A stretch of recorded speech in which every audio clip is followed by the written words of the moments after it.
Welcome to Thunderpick, a World Championship South America Series number 2. I am JRT, joined by Exner, and today we're going to wrap up Group A here, Cole. Yeah, looking forward to seeing how things kind of shape up right now. I mean, obviously, again, looking to wrap up another pretty flyby South America series. So, obviously, with the fact that we've seen some of these teams in the last series, we get to see some replication of some matchups here, some interesting storylines build up as we see SELVA and DSG go at it once again. Absolutely. And I mean, we'll check out both these squads in just a little bit, but talking about how we got here, SELVA and DSG, I believe, also played up against, not both of them, but BESTIA was DSG, their opponent, and that was a very one-sided affair in favor of BESTIA. And then you had SELVA losing to the Red Canids 2-0 as well, but I believe that one was a little more tightly contested. The winner of this one, as you guys can see, because Red Canids defeated BESTIA, is going to be playing against BESTIA. I can't help but feel a little disappointed, Cole, in Bestia's performances. Despite the fact that they made a grand final in CCT and a semifinal in Thunderpick, I kind of was hoping they'd be a little more dominant. Yeah. I mean, I feel like, in some of these qualifiers, they are a team that is no stranger to a really difficult, run. So I can see a world where, especially with Red Canids leveled up roster, if you get them on a really hot day, they're a pretty tough team to take down right now, in my opinion.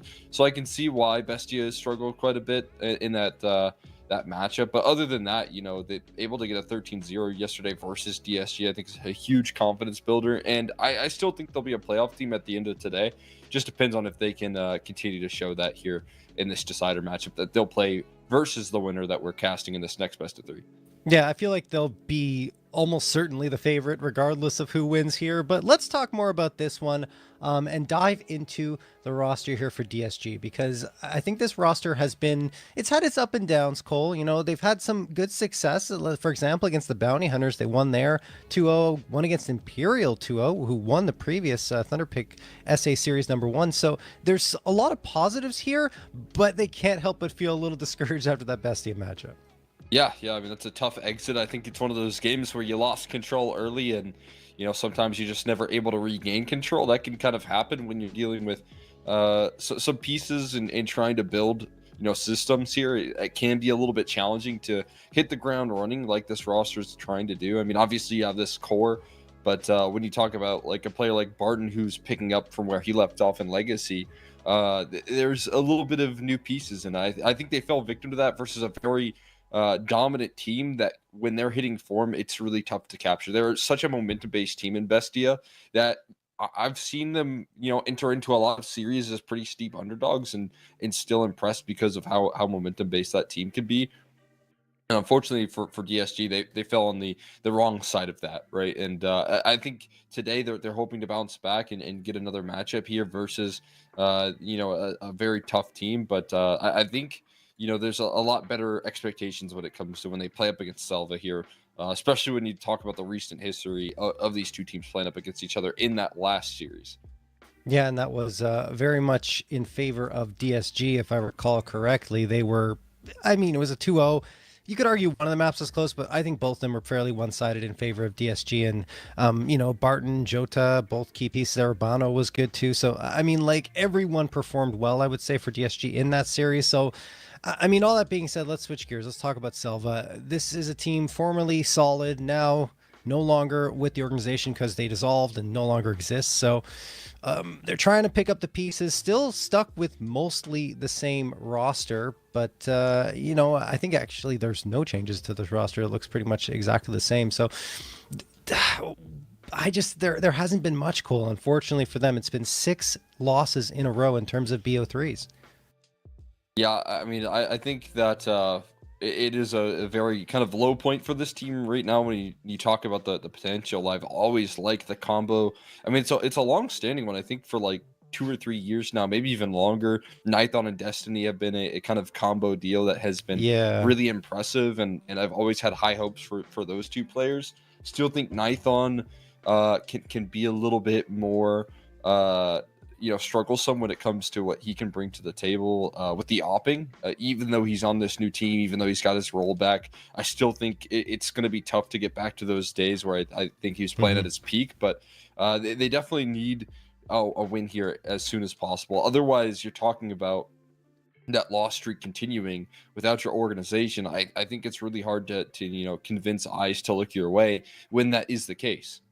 Yeah, and I mean, going to the player break after this series is done for them, there's going to be a lot of questions for themselves to ask. Say, do we move forward with this roster? Is this the future, or do we have to make changes? There are some positives going up against Red Canids, again, on Ancient, that was overtime, double overtime, in fact, 16-19 loss, very close. Even Nuke, 10-13, they were in it to the end.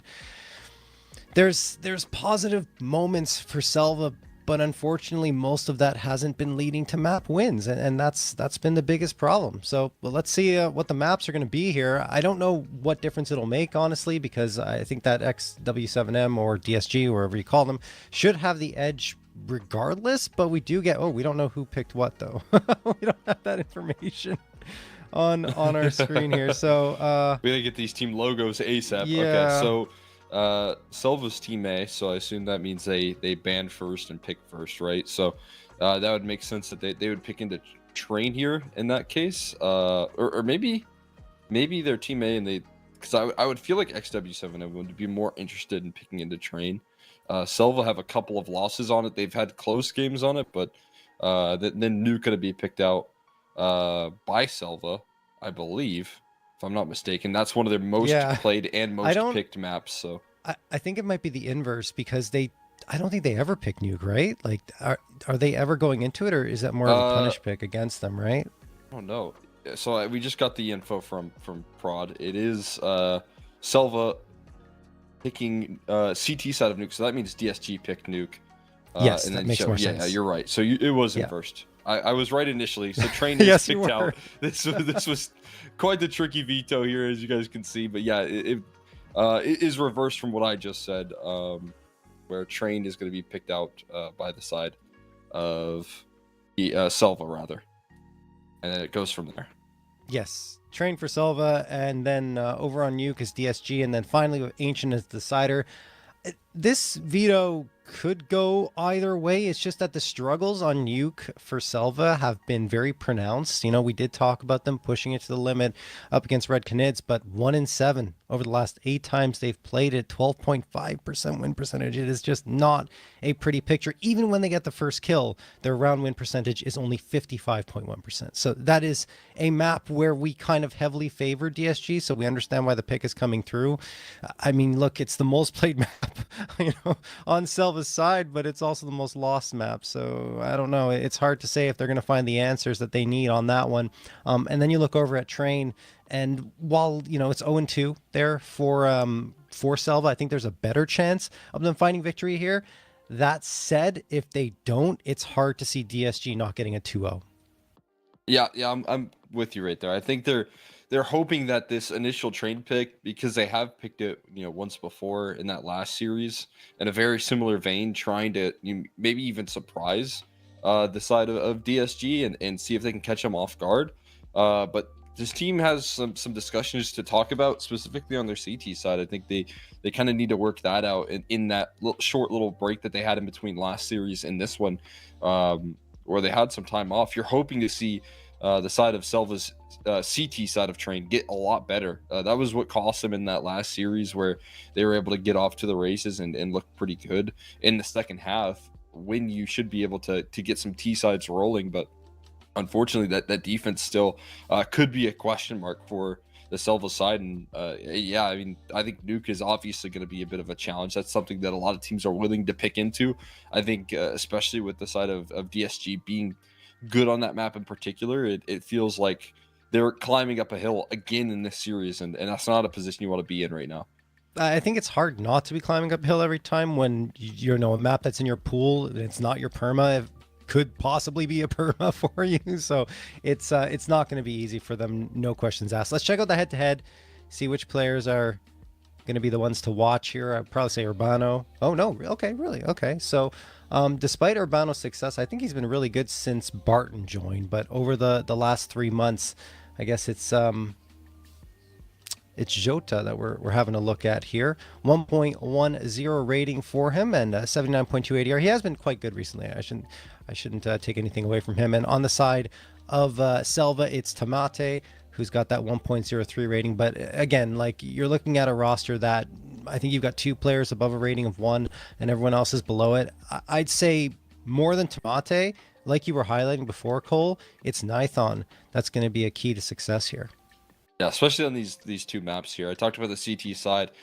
His opping obviously being kind of a huge vocal point in the team as well. He's got to be able to control out of the map and you know, determine where he's going to position himself and really read what the moves are for DSG. And I'm right there with you. I think, you know, obviously you've got such strong riflers. I think Tamate is definitely one for the future. I mean, I think a lot of attention is turned his way. He's still been in that kind of tier 2 territory for quite some time when he was playing with Galores and then Solid, obviously. But the potential is definitely there, and excited to see if he can step up to the plate as well from the rifle worlds here and kind of determine the series alongside it. But ready to hop into the action. We're ready to finally see what things are going to be shaping up for here in this map of Train. We'll get to see if those answers come through for this CT side. For SELVA, I'm really interested to take a look on that.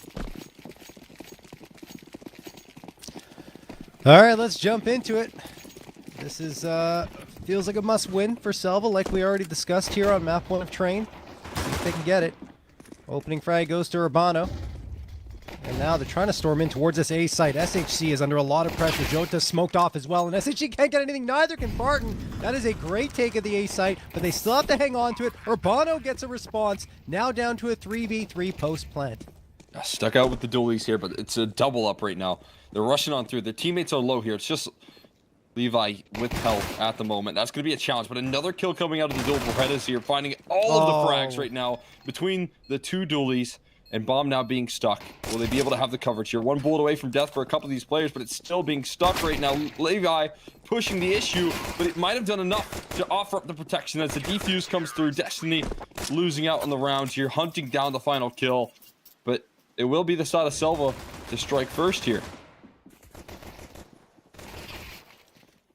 Yeah, I mean, that's just a nice job there by DSG, just throwing the bodies, or excuse me, SELVA. I think the HUD might be flipped. Was it? Is it flipped? Hold on a second. No, we're good. DSG. Okay. DSG threw the body. Did a good job there. Yes, we're getting yes, crossed you're up, but yeah, DSG did a great job of throwing the bodies in the direction of SELVA and defending that bomb diffuser, and that's all they really needed. The health wasn't great, but it didn't matter because of the way they played it. Urbano going to get the opener over on Slash. 5v4 in favor of DSG. Urbano's looking for more. It is a force buy up for SELVA because they got that bomb plant, but it's not starting off very well. Still a lot of time left for them to work with, though.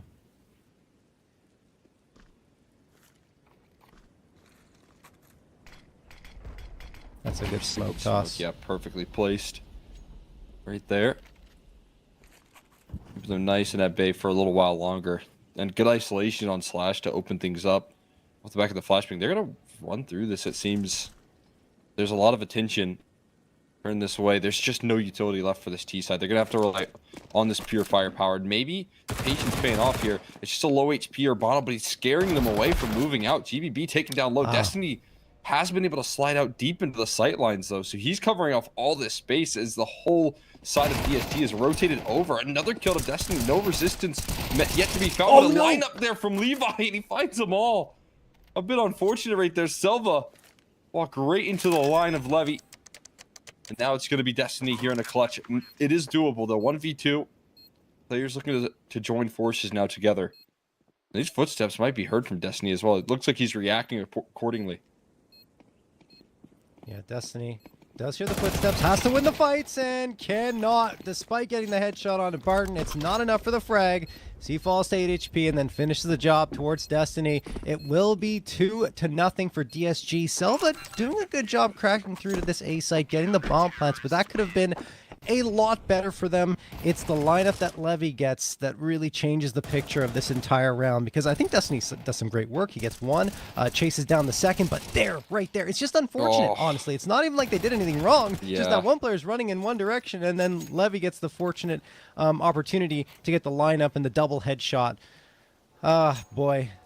Not great for SELVA. I mean, you know, especially considering the way things have been going for them lately, to lose rounds like that really has to hurt. That's so decisive on these retakes as well. I mean, I got to give a lot of credit to DSG. They're not hesitating at all in those retakes. 3v1, when Levy needs to really press the issue with the dual Berettas, he makes it happen and starts to turn the tides. And then that last round, able to at least rotate in time. I was surprised with the amount of space that Destiny was able to get out of Econ right there, but just because of such a heavy gamble from DSG. The good news is, at least, though, they get another buy-in. This one will feature more utility and firepower, so completely out of the picture. Yeah, SELVA going in again makes sense with that bomb plant, and given that DSG took so many casualties, Barton, a little bit risky out there, taking a bit of damage himself, down to 56, but the first frag once again goes DSG's way. SHZ going to get the frag, and that's Slash gone. Barton gets the follow-up, and things still not trending well for SELVA. That nade's going to do even more damage. No! GBB actually dodges most of the damage, and then doesn't dodge that. Levy is going to get that headshot onto GBB, and now Destiny's managed to creep his way towards the site, but I think Barton's aware of this. It looks like he's cycling. Yes, he was, but he still gets headshotted. That'll lead to a bomb plant, but it's a 4v. Oh, it was a 4v2. Now turned into a 3v1, and Destiny's still standing here, trying to clutch it out. He's looking for another isolated duel right now. Last time he was in this position, they joined forces. This time they're separated. A chance to isolate is available, but he's completely stationary right now. Holding the flanker. Bono's going to walk right into this trap here. Instant headshot. Destiny has a chance now. And SHZ slow on the motion on the retake. Is he going to be prepared for this? A swing goes in. There's another clutch. Just barely missed out on. It is a 10-second defuse. No, but he's committed. Oh, no, it is 5 seconds. I got confused by the bomb timer coming up there. Oh, boy. We're all over the place, but he has plenty of time. That is impressive from Destiny, though. Almost clutches the 1v3, gets the first two, plays it as good as you can, but it's just at the end, the clutch going the way of DSG. 3-0 in their favor, but of course you're going to buy up again if you're SELVA, because you've gotten them down to the very last man for quite a few rounds. I mean, all the rounds that they've played so far, aside from Pistol. Right? Even in Pistol, but it didn't matter as much because that defusal was coming through. Also, bomb plants are such a value here. Providing so much opportunity, just yet to be capitalized on fully. The chances, and now a little bit stalled out of T-Con. Well, it's good news with how close these rounds have been. The utility really can't stack up. It's going to be constant pressure. If you can finally break through, if Destiny can finally bring home one of those clutches, I mean, this half can take a quick turn and in favor of SELVA. That's what they need, though. Just a round to close out on here. Yeah. Destiny's trying to gain that space again, but he's got to wait for the smoke to fade, and in the end will fall off of T-Con. So they're giving up the T-Con space to DSG, at least for the moment. We'll see if they decide to retake it. Another smoke sails in. Oh, Urbano gets the opener on Destiny, as he does indeed try to retake. That's basically where Jota is too. He's running into both of them, gets both headshots, tries for a third as well, but he's got the information. Urbano and him should be set up well. Urbano down, but Jota is doing it all here. 3K on the round, only Slash left in a 4v1, and there it is. The round goes DSG's way, and after all of those close rounds in a row, SELVA forcing up again and again. They don't find a single round victory, and it's 4-0 for DSG. Oh, that's so nasty right there. Blocking them as they're trying to move out of that pop dog position, just never able to make it out. That's because of that early coverage that was offered up as well. You can afford to play that position if you don't have to worry about T-Con, and when Destiny falls, it quickly allows him to shift it up and play even more in the face. He dodges the flashes, which is the biggest aspect of that round as well. That's why they're pushing the smoke. They're hoping that the flashes can provide enough coverage to get out of that position, but Not when Jota's playing right in your face like that. Never a chance, man. Yeah. Now that's a beautiful play from Jota.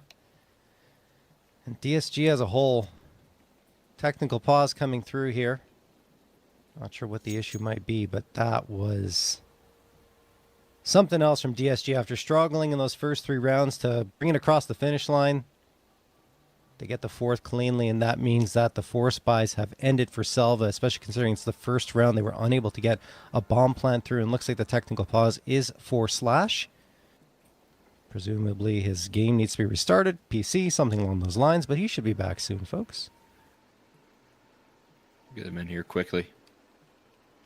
It's looking like the CT side for DSG sharp as can be right there. And that last round, especially just the best that they've looked here on the initial site holds, which, I mean, sometimes can be a little bit tricky, especially when you don't have all the utility in the world to actually lock down a site. But now that they're building up that utility, I do feel like the rounds are going to get more challenging for SELVA from this point.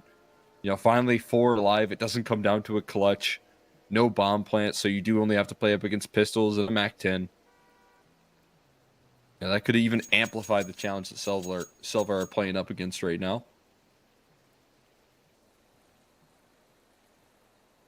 Good news is Destiny's playing good. I mean, I always like to see him getting some efficiency out there. Clutches that maybe haven't fully gone his way, but he's making them possible at the very least. Trying to breathe life into these rounds. We talked about a player needing to step up around Tomate, and, well, I mean, Destiny's doing that right now. The problem is, 1, they're not winning rounds, and 2, no one's supporting him. He's the only one really making anything happen here on the SELVA side. So, they need a little bit more than that. A lot more. And we know that train can lean CT side here in CS2, but not as much of a lean as it was in CSGO when it was in the active map pool. They did make some interesting adjustments to the map, but still, you know, you need to get those T rounds.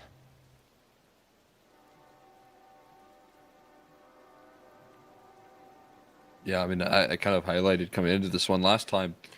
These two teams played out. SELVA had some really good B-sides actually up against this team as well. So that's kind of another concern that I have. Right. Is the different ideas that DSG is able to bring to the table on their T side whenever they can pull it out. And again, I think that's something that when SELVA pick into this map again, you know, hopefully they're able to talk through things and kind of fill the holes in the defense that costed them in that first half of the last train that they played. But see what they can bring to the table in the first half when they're starting on this T side and give themselves some cushion. They'll need some runway here, that's for sure.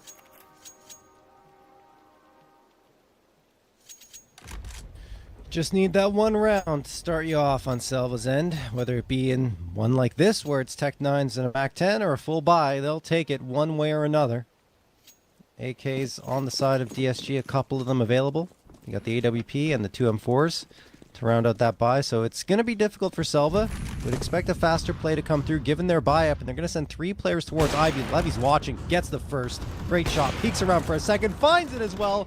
They are dropping like flies here, are SELVA. Only 2 left and barely any shots fired. Oh, goodness. He just keeps swinging. He can't make it out. Time in, time out right there. He's just pressing the issue, and that is the perfect utilization of that AWP. Making sure that they get no space. And even though Destiny has been promising in these late round situations, he is going to have a difficult time getting any ground here with the op coverage on the line. He spots it out as well. Waits for the swing. Easy does it. That is beautiful. A little bit of damage taken onto Urbano, but Levy just keeps on sniping away right now. Finding these ecos on the CT side of train and a flawless round off the back of a very clean one. Finally breaking through the difficulties and starting off 5-0.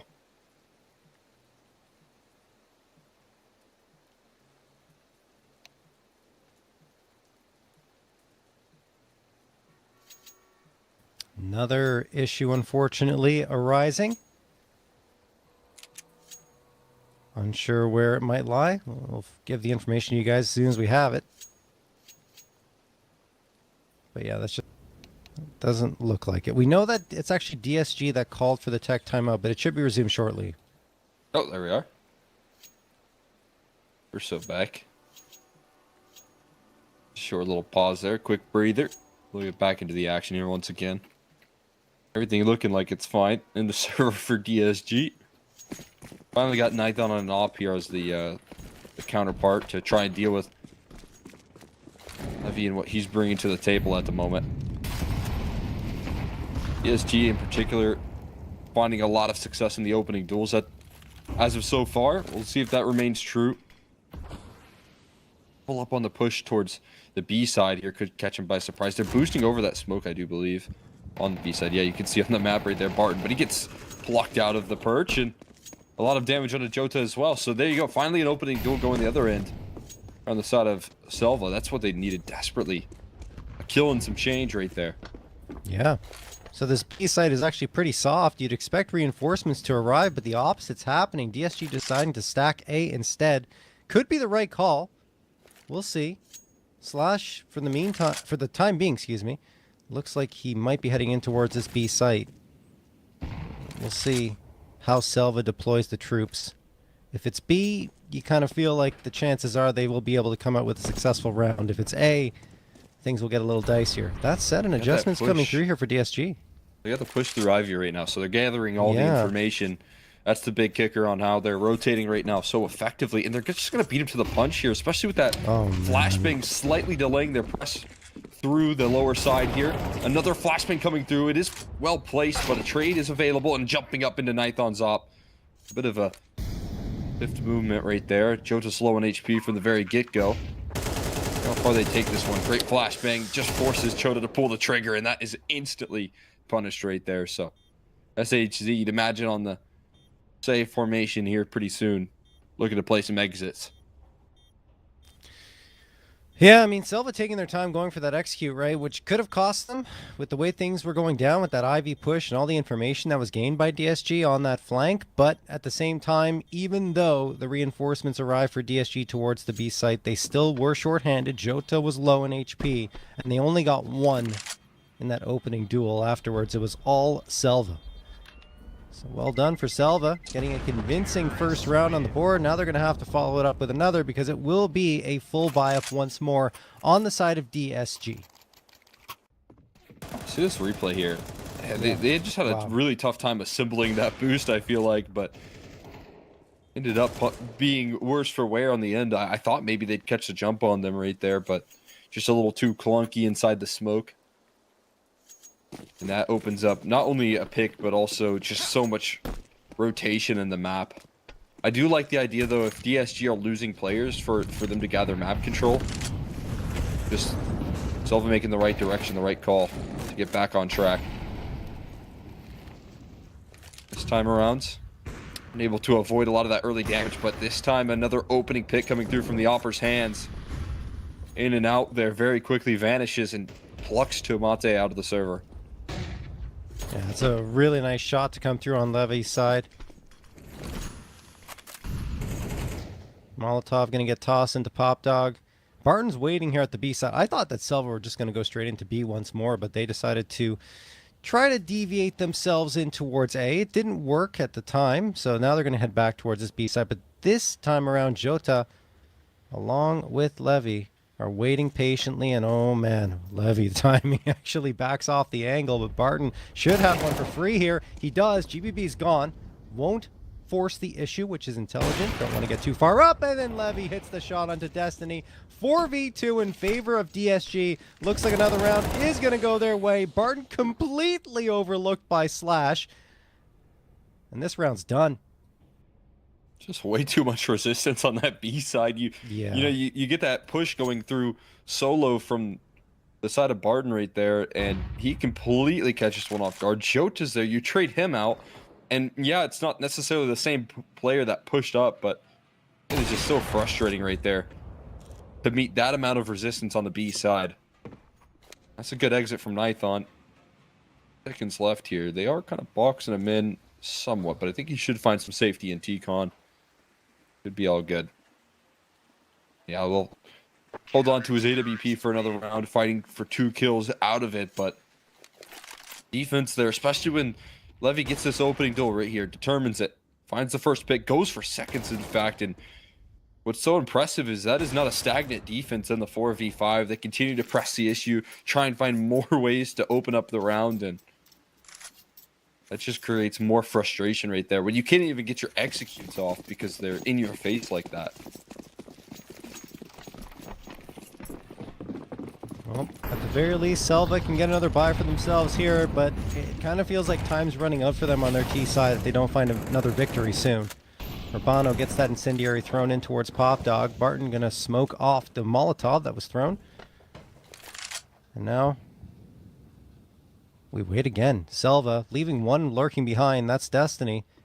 Everyone else setting up for a B hit again. This is a little bit sooner than that previous round. Similar to what they attempted a couple of rounds ago. But you do have resistance here in the form of SHZ and Barton.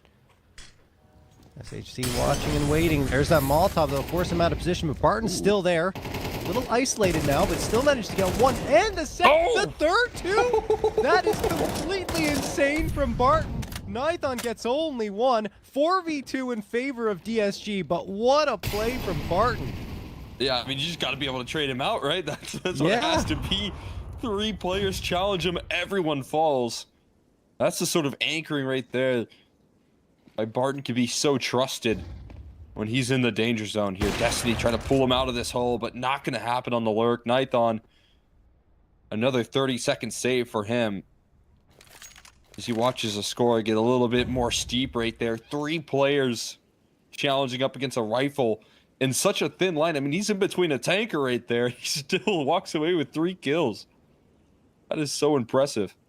That is just the definition of back against the wall and still delivering for Barton. Unreal stuff. And I think that's what they were hoping to see from him when they added him in place of Tarney. And they're getting some nice anchoring towards that B site to kick things off. Tarney actually... Go ahead.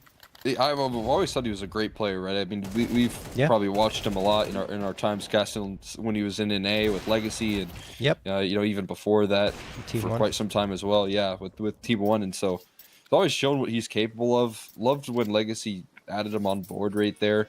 I think he didn't quite shine in that team, and you know, obviously Legacy are having some success of their own post Austin Major, but I think it's one of the better pickups if you can manage it to get Barton right there. That's exactly why. He's so capable of these big multi-kills on the anchoring role.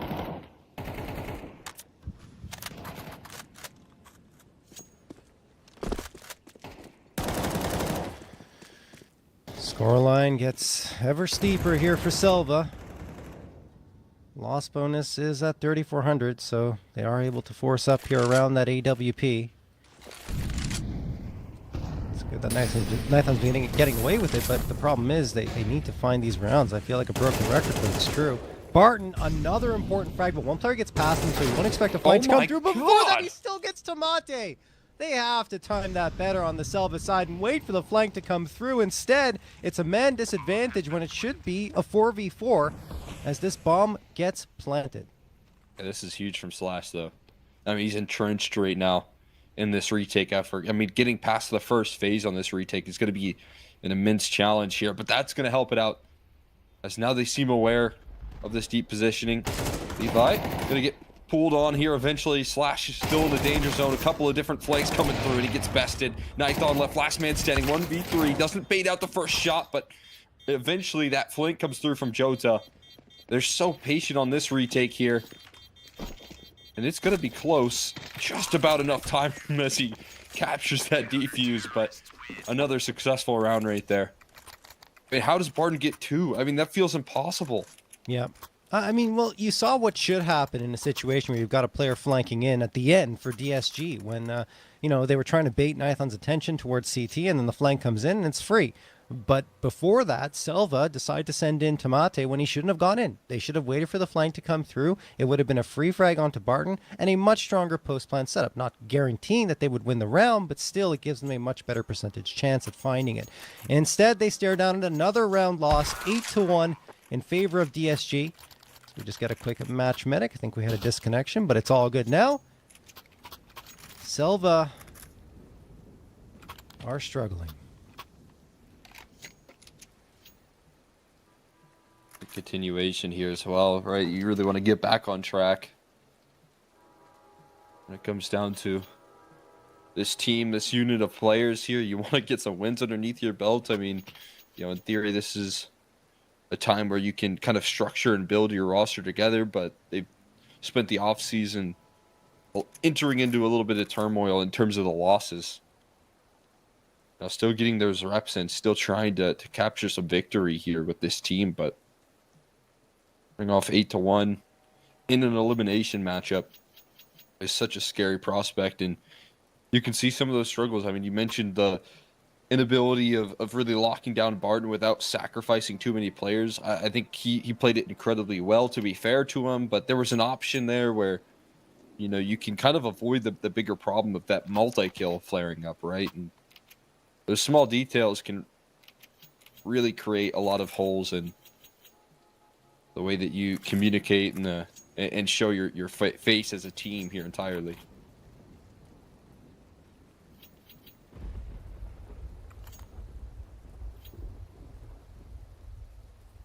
All right, we're ready to go here. 10th round of play. SELVA. The full loss bonus is helping them get buy-ups along with the bomb plants, but hasn't really yielded much. Incendiary, I should say Molotov, flies in. Levy lost the flare and hits the shot despite being under pressure from the pre-firing. And then Barton strikes as well. They play it more aggressively, Cole, and it works like a charm. 5v2 just like that. Yeah, I mean, I feel like at this point, SELVA are just praying that they can get some access on B. This time, they can't even take the space to try and throw their execute before they're punished. I mean, what, 3 or 4 times in a row, they've challenged this B site. One was successful with their first round, but ever since then, Barton has really locked it in. And now, they even send Levy's up here to initially start the chaos. And he's in a position where I think Barton was playing quite a bit, but with a much better gun for that angle exactly. And 2 picks off the back of it, Barton even finding it. Last-ditch effort, walking out. Well, that's opens up the door here. Quick transition from Urbano, and that door shuts quickly right in their fingers. Yeah, I mean, Destiny's been the only one really opening up much space. I know Nithon's had his frags with the AWP, but it's mostly in a moment where there isn't much left to be done. So, yeah, but either way, it's just SELVA needing something more, and they're not getting it. I still appreciate the adjustment from DSG, right? It's easy to just say, you know what, guys, it's working. Let's just sit back on the B site and wait for them to come to us. But no, an adjustment made. Barton pushing into the upper tunnels, and the aggression working out beautifully for himself and his teammate that was supporting there on that B site to combine for 3 frags. And there you go. I mean, they made SELVA think that upper tons was clear, and it was not. Barton going to get the opening 2 again here. GVB trades him out. But, I mean, the work that Barton has done as the anchor here has been phenomenal. That being said, is there still a chance here for SELVA? More than that, they've turned it into a 3v2. Wow. This was a bit of a less likely round there, but GVB shows a little bit too much skin. He gets caught by the AWP. Making it out of this position, though, challenging. Smoke still in play. He's waiting for his teammate to activate here. One spotted on the visual. Jamonte might be just volleyed out for a little while. Waiting that smoke out as well. No. He reads into it. There's just a smoke on the bomb. This is a straight defuse coming through. Maybe a kill, sure, but the round win, a completely different story. Tamate out with the wind right there, and Jota just stealing that one straight from their grasp. I mean, that's great work from Levy, though, honestly, because he comes through, he gets that frag, right? And then he throws a perfect incendiary to isolate the players behind the smoke, which, I mean, it's just terrible timing for Slash, because he thought he had the support of his teammate, but as that happens, you know, the incendiary is there keeping him back. There was the smoke that goes into the incendiary, but it's all happening too slowly for Slash to survive. And after that, yes, the frag comes through, but it doesn't matter because the bomb is already being defused by Jota. So another gut-wrenching round loss for SELVA. And they head into the last round of this half with the possibility of being down 11-1 going into the second one. I think they've decided, you know what, let's change our direction. Barton's good for 2 every time we head his way. It doesn't matter how quickly we go. It doesn't matter how good our executes are. It doesn't matter if he steps into our molly. He's going to get two of us. So maybe, just maybe we head in a different direction here. And Jota instead is able to fall away while the flashbang's in the air and still get one. A lot of damage done. GBB creating a path into this round here. Looking for another, but shut down by Jota. There's still Levy here on the scene waiting with his op, and he's just not missing right now. He's too sharp. Eventually, Tomate is able to put him to rest. But a 1v2 ahead of him here. Barton and Jota gonna combine forces for the end of the half. So many close rounds, Cole. I mean, so many opportunities for Selva to strike true with a round victory, but every single time it came down to the clutch, DSG were the ones with the answer. Levy's op, you're absolutely right, was singing throughout the entirety of that first half. 20 frags, only 6 deaths, and Barton, despite, you know, looking at it and saying, oh, 12-5 is pretty normal, maybe above average, it was that anchor down on the B site that was so critical round after round from denying Selva the opportunity at a victory. The only time he fell right away without getting a frag when they were going through was that one round victory that Selva got.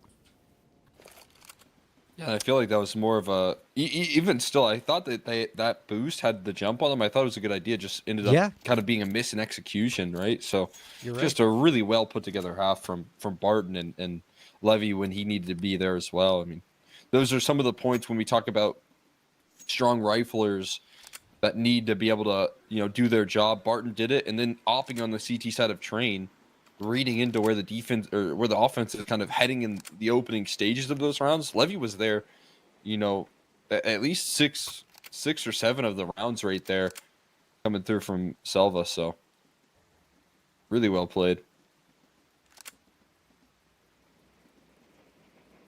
3.33 KD for Levy. You don't see that very often.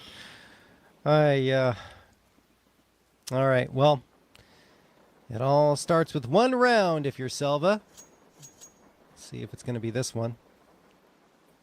Dooley's out for GBB and Tomate. Everyone else onto the USBs. 4 players with the armor. Only 1 piece of util, the singular flash. On the other side, DSG want to employ more. They've got a couple of smokes and a couple of Molotovs. We'll see where they decide to deploy it.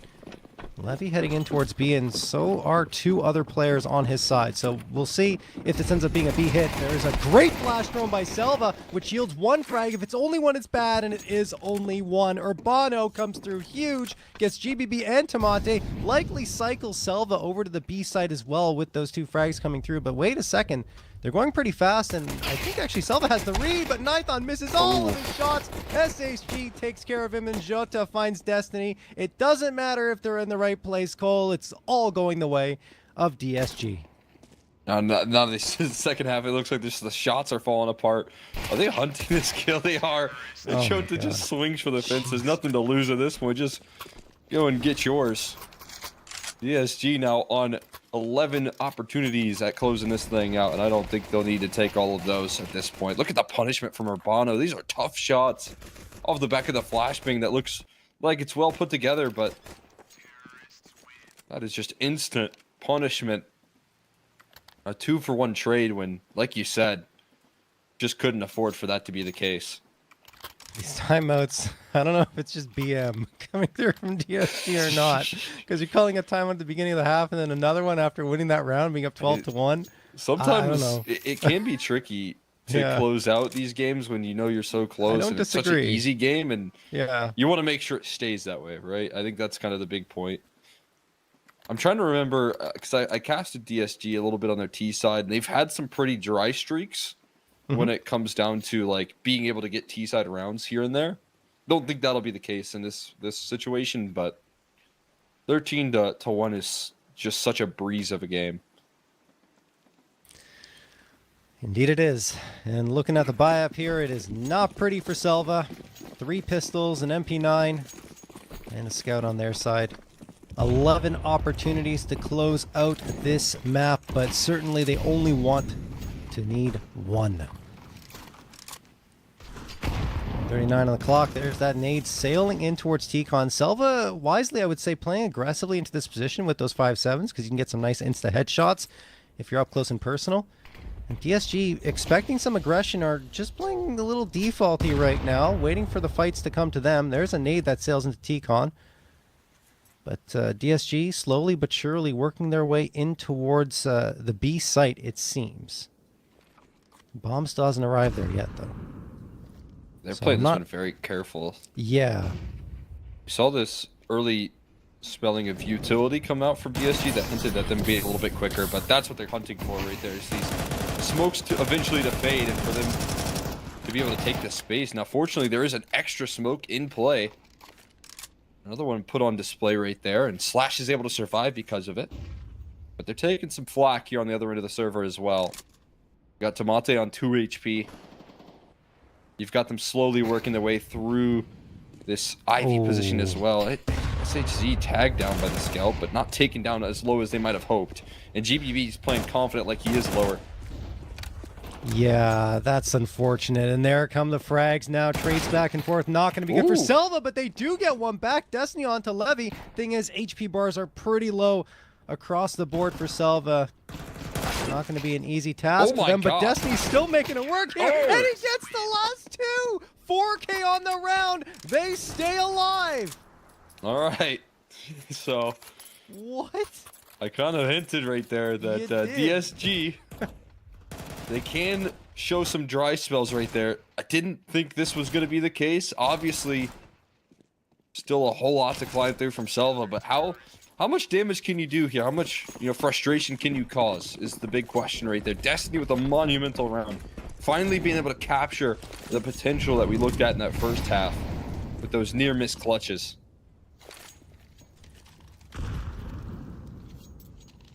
Well, let's hope someone can rally around behind him. This is an anti-4 spy here for Selva, because you're going to see DSG still putting the pedal to the metal here. 2 Tech 9s, 2 Deagles, the P250.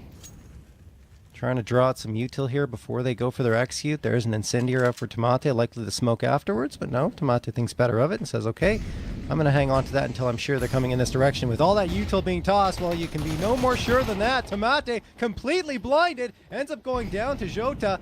Barton working his way through the smoke, and I mean, no one was there for the trade on the Selva end. Now the trades come through. Slash and Nithon get a couple of great nade toss from Slash. SHC up close, can't secure a response, and that'll make things a lot more difficult for DSG, and the round in the end will indeed go the way of Selva. Weren't able to get the bomb plant either in that situation. Not sure how that was kind of slipped up on, but you understand right there, when you're able to overwhelm Tomate, there's a big window of oh, Jota. Jota ran through there, that's why. So, I mean, there's a big window of opportunity that you kind of have to take on this B side, especially when you just have pistols, and that's to kind of press into the back of the site and, into, like, Cloud and CT spawn areas. Try and close the distance with those pistols and pretty much deny them on the entrance of that retake, but impossible right there. And now this is some fun here to be had for Selva. Up against the default pistols. We can take their ground here. Should be relatively straightforward, and it is. Slash getting a couple of frags. Tomate with one as well. He's had a very slow game, so it'll be a good chance for him to start kicking things into gear. Although they need to win out just for overtime. And there was a Glock frag in the mix as Barton onto Tomate upgrade themselves to a FAMAS. And that'll be all that happens in the round because Destiny finishes him off afterwards. All right, we've got the pistol and the conversions out of the way. Now the real challenge begins for Selva on this attempted comeback because they're going up against the rifles. All the tools out now here for DSG. Be able to try and redeem what happened there in round 2 of the half and close it out. But there are some challenges here building. I mean, to talk about how challenging it can be to play late rounds on this map when the CT side has a lot of utility. But that is kind of the reality they're facing right now. What they have in store. Very decisive move into T-Con right now. Urbano's trying to punish. Lost in the smoke right there. Able to route his way out. Mission accomplished here on taking some space for the side of Selva. Selva's got a good post here. Oh, can't hit the shot. Is he going to repeat that? No. I think that's the right decision because if he does, could have been punished. After taking a little bit of damage, Slash is pushing into T-Con. This is exactly what DSG want, but he realizes that and says, okay, something's not right here. I'm just going to fall back to the rest of my team. So Selva taking a little bit of space, getting information and falling back. Very heavy A hold with only their B anchor Tomate in that direction of the map. But luckily for SELVA, A will be the destination here for DSG. Oh. Or is it lucky? Because Levy gets the opener onto Destiny. 2 smokes. The last 2 smokes deployed right now on this A side towards T-Con and towards Pop. So that's all the utility here for the most part, other than a Molly to try and delay out this E side from what their direction is still looking to be this A side of the map. Taking a little bit of time there. Urbano goes in solo. I don't know if he's trying to sell a fake disruptive positioning, but mission accomplished here because they're starting to scale quickly and overwhelm this defense. Another missed shot from Nithon puts him in the danger zone. He's now the last man standing, and he can't survive long enough here. Gonna be bested, and when the rifles come back out, that's the next opportunity for DSG to put this one to bed. Yeah, for a moment I was like, I don't know about that play by Urbano, but you're right. I think it disrupted the defense just enough to allow that hit to come through on the opposite end. And a great flashbang as well to support the push. That was SHC that threw that, and Barton doing the job with the rifle as he done for the entirety of this series. Levy was strong as well. Both those players doing fantastic work here for DSG, Cole. And I mean, they get a well-deserved 13-4 victory. Yeah, I thought it was maybe going to be a little bit more challenging. Maybe there was something to rally behind there for SELVA. Obviously, I think the comeback was a little far-fetched, though, and when those rifles come back out, you can see the sort of depth, the expectation and preparation that comes through from this this T side of DSG. They're trying to throw gimmicks into the mix right there, you know, with that little boost. Levy just instantly punishes, and from that point forward, it looks very foundational from DSG. Yeah, and now we go on to Nuke, and we already highlighted this is a map that SELVA have struggled on immensely. Yes, they got 10 rounds on Red Canids. Yes, there have been, you know, times that they've been close on Nuke. But they only have 1 win over their last 8. And I mean, it has just been a map that teams have abused them on and picked into time and time again. Cole, do you think that they've got it here? Do you think they've got something that they can bring out? Nithon wasn't bad here on Train. They start CT side, Nuke. Yeah. I mean, I think it's tough to paint a pretty picture here for them. I'm with you though. Nithon, he had a couple of you know, rounds where he was able to land some shots. I think that defensive round that he had to kind of cap it off is one of the most worrying that I've seen. But Destiny alongside him, I think that his rifling showed up quite a bit, and you just hope that maybe they can win a couple of those clutches from Destiny early on in this half if necessary, and build something better here to start off this next map of Nuke. All right, well, we're gonna take a break. When we come back, we will hit Nuke and see if SELVA can recover.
All right, we're back here on map number 2. Map 1, a very dominant victory for DSG, as you can see on your screen, 13-4 in their favor. And now we go on to Nuke, where SELVA have struggled quite mightily. They do get the start in their CT side, though. Let's see what they can do, because if they lose here, they are done in Thunderpick SA number 2. So they can bring to the table here. Another pretty quick ending after what they did in that last Thunderpick. That's a chance to start off on their CT side. Maybe a pistol success could go a long way here. Nice flank coming through from Nython. Secures at least 1 kill. And the amount of damage is severe.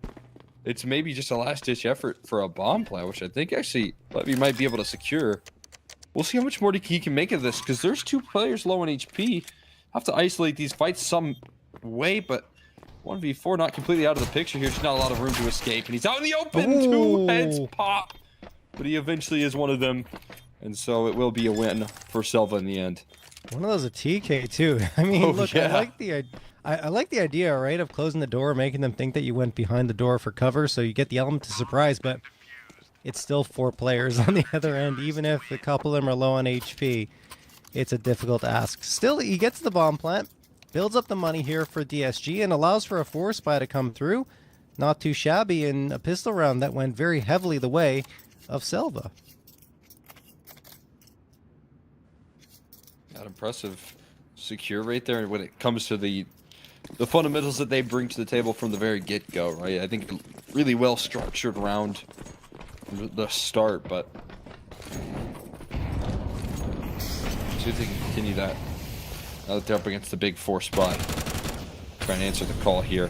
Delayed pop, a lot of bullets being spammed through here. Still a little bit left in the chamber as he looks to deny the cross in, and it's disrupted there. Barton falls flat here. But 2 do make it down the vents. See what they can manage with that. The problem is they lose the 1 big piece in the AK. That was in Barton's hands. And I'm surprised Destiny even gets that one, because it takes every last bullet he's got left in his magazine to find it. Slash gets a frag onto 2 more. Destiny finds SHC, and Urbano's gone as well. That's just the big piece gone immediately. You don't have that AK, you lose the range, and SELVA capitalize on that to get their second.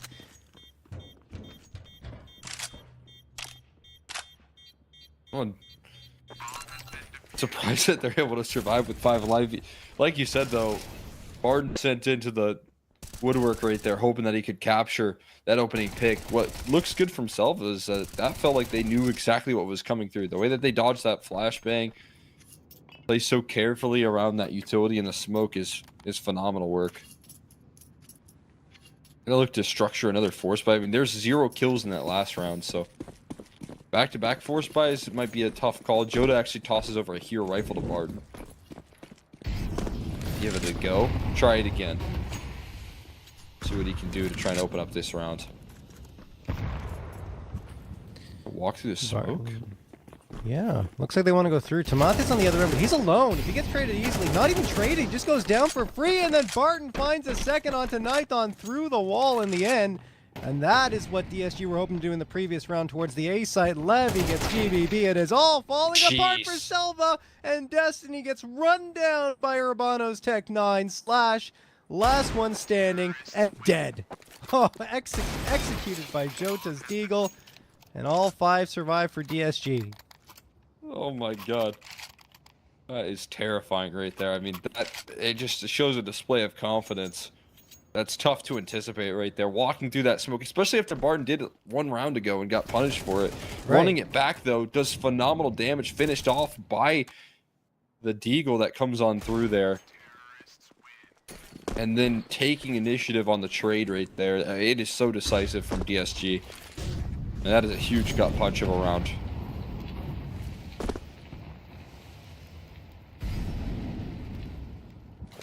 Tomate gets caught with util in his hands. Nope, just throws the smoke. We'll back off, and probably completely back off now, because that Molotov was thrown in his direction. That said, DSG just want to give SELVA the impression that they're heading towards that ramp and attract attention in that direction. A couple of shots rattled off in lobby. So I'm not sure how that's going to factor into that initial play, if it'll give SELVA the information they need to realize this is going outside, but either way, GBB over in garage, Not going to hear anything. Not even using the smokes here as a bold play. Nope, GBB catches him. That was actually in secret. Only gets one, but does damage to Levy as well. I'm being able to try and slide down secret here. That smoke towards Mini, hence that they want a different pathway, but Nithon taking some initiative there towards lobby and is able to collect on a Barton. He's still active, so some good positions for the defense to find themselves in, despite the early 4v4 and the heavy rotate towards that lower side.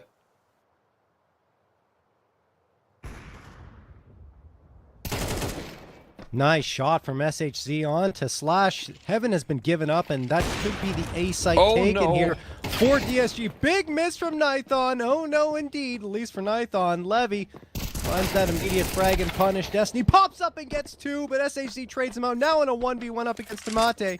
Destiny continues to be good, but with him falling, it's up to Tamate, who is usually the best player on this squad. Bomb gets planted, and then SHZ finishes the job. A 3K comes through.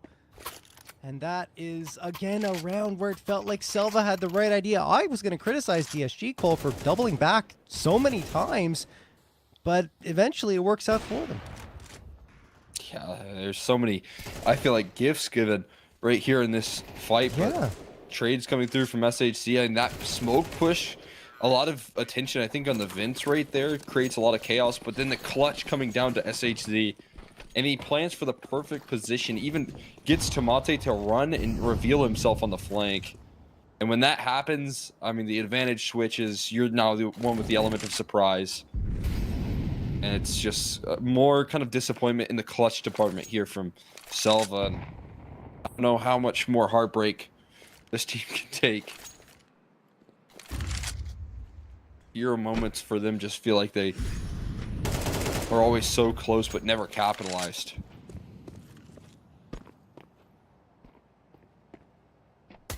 Maybe a freebie. Yeah, there you go. And an AK to be retrieved here potentially if it wasn't for the cutoff. Just not allowed to. Oh, another one. Okay, that's probably the AK. No, they're not letting him get there. They're closing the gap as soon as it materializes. But what a shot from Tamate! Finds SHC, grabs the AK. Yes, he doesn't have much health left, but he's made it a 1v2. Oh, but gets caught by Barton. That was some great pistol work coming through on the Selva side, but they can't convert it into a round victory. A bit tragic right there, considering all of the decent work they did with the USPs. But I mean, hey, it's not all empty-handed here, even though it is a loss. That does slow down the role of this economy being built up. So, some small victories right there for Selva in the defeat. Issue is the lead is swapped into DSG's hands, and despite Nithon coming up with a couple of tough misses, when he's down low, Tamate blowing open the smoke. And just gets punished instantly. What's interesting there is they have a teammate that's somewhat close by in ramp, but that's just isolated aggression. Barton will pluck two out right there in the lobby push. I don't know what to think of that. I feel like that's desperation really showing right there. Yeah. No question. I mean, they feel like the tides are turning into DSG's favor once more here on Nuke, and trying to make a desperate play. It doesn't work out. Destiny, who's been the one most consistent piece here for Selva, can't keep doing it all. GBB started to wake up towards the tail end of Train. Let's see if that can be carried over here onto Nuke. He's smoked off, though. You have a couple of players towards the B site, so all is not lost yet for Selva, but it's still 5 players available for DSG. And I don't even know if Selva want anything to do with this. In fact, it looks like they just want to save. Gonna be able to avoid their problems for this round. Run far, far away as the time starts ticking. See how interested the hunt is here. Barton taken down low initially, but everyone else pretty healthy here for a hunt. Everyone on the CT side running into T-spawn now to switch up positions, and they're not that far behind them. They're kind of hot in their tail. I wonder if Nightdun's pitter-patter has been heard on the fade away. A lot of targets here. It's always difficult to chase into CT spawn, and Destiny ends up punishing a couple. Not bad. How much can they find here on the outro? and he tosses in some HEs, avoiding the shots, and he Oh my does survive. God. So, by some miracle, 3 survive and 3 fall on the side of DSG. Yeah, I mean, DSG went all in for that because they have the money to absorb the bodies being lost, but good job from SELVA at least hanging on to the guns. It's a small victory in a round where things just quickly piled against them after they took an ill-advised risk. And let's see if they change things up here. I can't blame... I call it ill-advised, but again, like, we can't really blame them for trying something different because they're hoping to spark a little bit of momentum for themselves here on Nuke, momentum that they haven't really had at all here throughout this series. And you see Nithon going all the way up to blue box here towards outside. I should say red box. And then the spam! It's good for damage, but not a frag. A lot of emphasis on that position. Almost catching Joda right there. But a nice pickup, and Joda just trying to feign presence. That there could be some cross down in towards the lower side, weaken up that A-bomb side if possible. I think that's already accomplished by the kind of off-spawn decision to stack up ramp. But as 3 players remain on T-roof, I feel like this is a B fake right now. They're kind of taking some space into ramp, but they throw their execute in. They're trying to shift up the ramp players right now, and they're heading ramp. Head first in this direction. Nithon punishes 2. Didn't budge on his rotate. Instead, plants his feet. And that is going to help them big time in closing this round out. Tamate still defending as well. And 47 HP for Joda to try and complete this clutch. Chance to make it work. They thought they went down in towards the lower side here. There's a opening, a window towards B, but he's not going to take it. Spots out the shadow of one player and catches the second, but not a kill on the slash. Wouldn't needed it.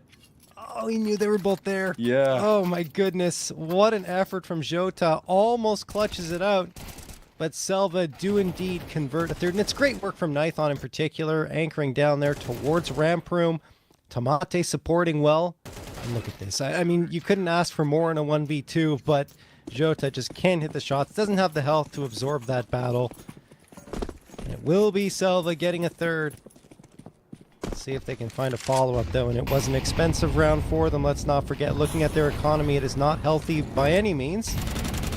Incendiary going to get tossed there. Urbano just goes right through it after a smoke is tossed in that direction, so he's fine. And the rest of his team can join them. But that will be a lot of presence towards B. GBB, does he realize this? Yes, that was the nade, but it does damage, but not quite what he was hoping for, I'm sure, if he watches that back. So close. He just split the goalpost Yeah. in one of those rounds. There's another phenomenal HE tossed in, and multiple players rotated in towards the lower side, so good news here for the defense is that they are very well equipped. Levi gonna challenge here, walking around the corner. One of the healthier players taken down in that exchange. And now they're starting to crunch on it. They are completely forced off this fight in towards the lower side. I think almost a non-option at this point. Yeah, it doesn't feel like they want to go in this direction at all. They're walking away. 45 seconds left. There's still a chance of going for a hit. I don't know if they just go for the save. Barton's waiting at secret. Yeah, that's probably just calling to save the AKs at this point with Nithon finding that onto Urbano. There they go towards T-spawn, and it will be, if they can hang on to it, 2 rifles saved.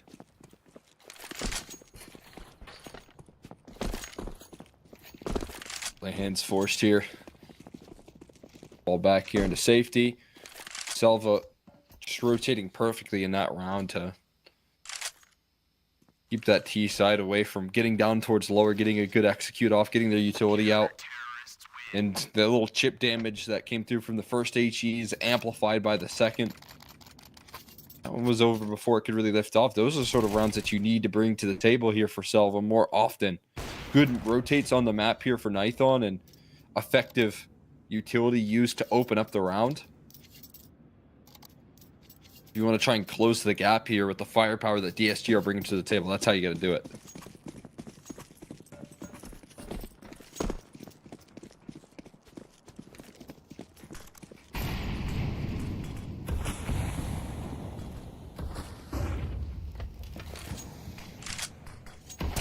Smoke gonna get tossed here. DSG forcing around those saved guns. Tamate waiting here towards ramp. Doesn't have Nithon support this time. So he'll be on his own. No, excuse me, I take it back. Nithon was around the corner, gets a couple. Levy and Barton gone. Tries for a third, but eventually has to fade off, but he's done the damage, and Tamate rings true for that third. 5v2 just like that. Just beautiful work coming through right there from Nithon's AWP. Supportive positioning. A little bit awkward on the entrance of this site, though. Jota takes two. Job not finished yet. Urbano trying to secure himself a little bit of a bomb plant here, and does so. Low HP, though, not going to make their lives easier. GBB playing the game, dancing around this pillar, and nearly falls over, but able to hang on there for a little while longer. Move on up to 5. Take that lead on back here for the side of Selva. Yeah, good couple of rounds from Selva. The previous one where they just completely denied the squad of DSG there with the defense, the great rotations, perfect reads. I mean, that was nice to see. And then in that one, just a great response after they do let Jota slip by for a couple of frags. They don't allow him to do any further damage aside from the bomb plant. So DSG calling a timeout here. Money is a little low.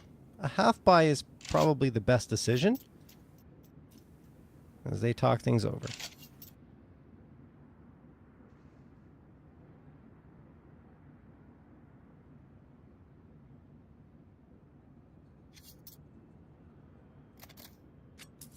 Take a little breather here. Try and get back on track for the side of DSG. I think feeling like they are a little bit out positioned right now is a really good sign for Selva to breathe some life into this series for themselves. Kind of unexpected as well, having to come back into a map like Nuke here where you already know you're not favored. I mean, you highlighted it. CT side of Nuke. You saw Nithon hitting some shots. I know that last round wasn't pretty untrained, but he was connecting later down the line and earlier before that, so. And positionally right now is looking very strong. They've got good timing. Oh, yeah. no. Oh, but the lineup for Destiny. Barton does get the trade. BBB walks into the crosshair of Jota. That could be a mistake, but luckily for him, Nithon is closing the door towards the site. And Jota's last one standing here, who will get one onto Nithon. Jota this time in an even tougher clutch. 1v3 with less HP. Doesn't have the bomb either here, Cole.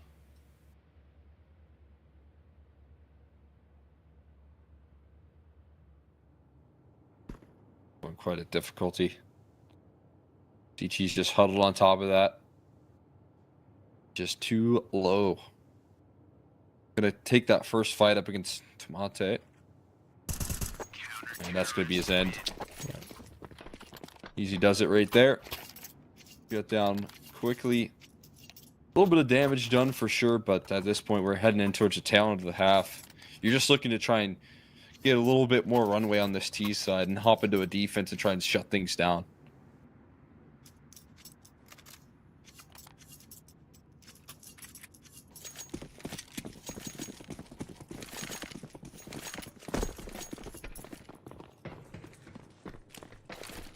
Talked about that red Canids match where they got close. Their T side was more effective than their CT side. They only had 4 rounds CT side that time. This time they've got 6 and maybe even 7. They're just forcing the issue. Great aggression from GBB. Gets 2 off of it. And already DSG short-handed by 2 men. That is not the start DSG wanted.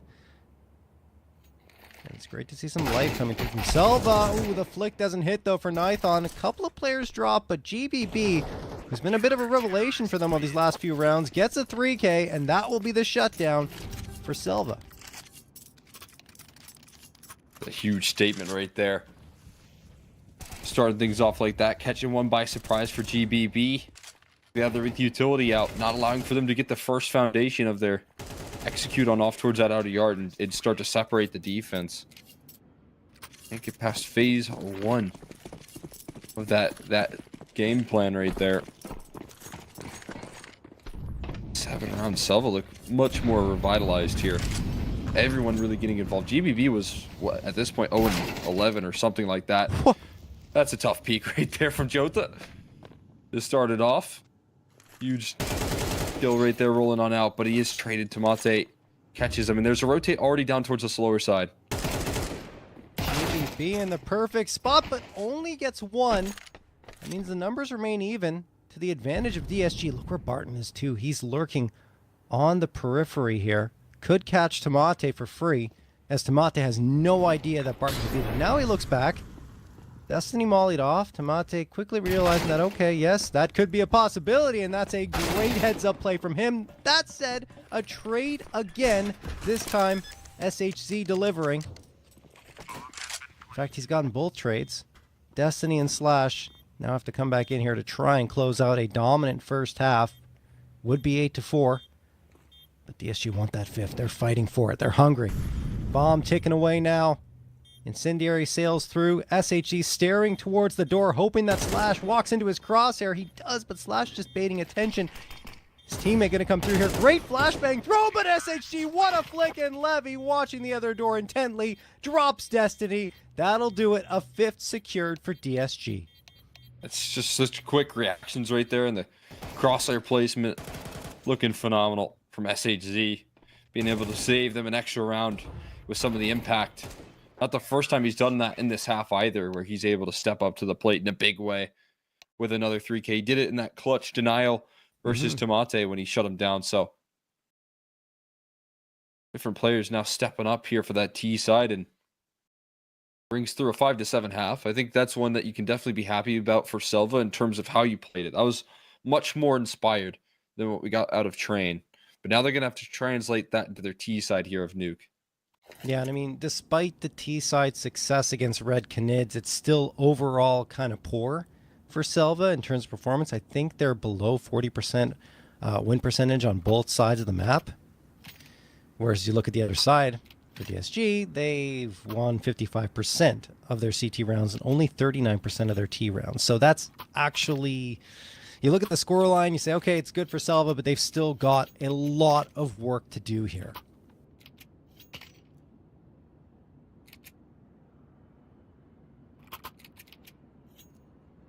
Absolutely no question. Got to start that climb back into the series with a pistol as well. See what they can do on this round.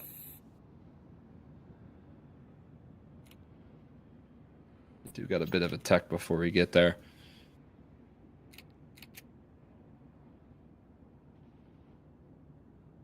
I think the fact that they're looking a little bit revitalized, maybe that realization that you know, there is just not a lot of weight on this matchup at this point, right? You've lost so many series. You just want to try and get a win underneath your belt in terms of a map. Yeah. Right? I mean, that's what they're hunting for. If you're talking about doing this step by step, and then you can turn your sights on to Ancient and see what you can do in a third map. But just fighting back here, not trying to get eliminated early in back-to-back series here for Thunderpick. Yeah, and I mean, good news for them here is that everyone's contributing. Look, 10 frags for 4 of the 5 players, so it's been a different piece every single time that's been helping them get those rounds on the board versus, you know, the previous map where it was just Destiny when they were winning rounds pretty much. Maybe GBB got into it sometimes, and Nithon was pretty good with the op on the T side, but his CT side left a lot to be desired. And this time, he had his moments, which was good. I mean, that's the reason why SELVA have that 7-5 lead. Now they have to get that success on the T side, which didn't exist on Nuke.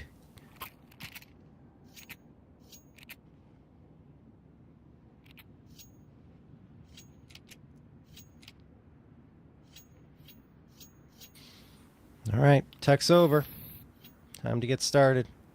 Those dualies were tough for SELVA to deal with last time on the Nuke CT, on the Nuke T side pistol round for them.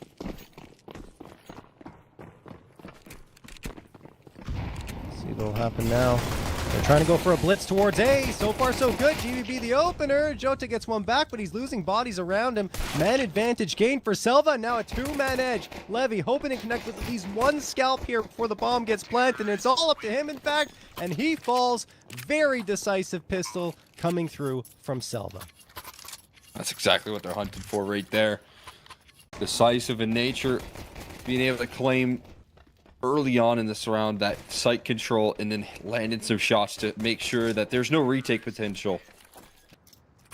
Making sure that they can't claw their way back into that by some form or fashion. DSG immediate on the force buy call off the back of that round loss. Scouts and MP9s in the mix here. They're bringing some firepower into this one. They'll be able to do with it. I think they're going to maybe go fast again here, Selva. We'll see what direction that ends up being in. Yeah, one player down secret. Where is... Okay, never mind. Where's Got Bart? two down the vents already. Yeah. We'll zoom in on the minimap. That's quite nice here. Jota in the danger zone, but there's coverage. There's extra health coming through, and the kills start to flood on in. Eventual trades to try and take some space.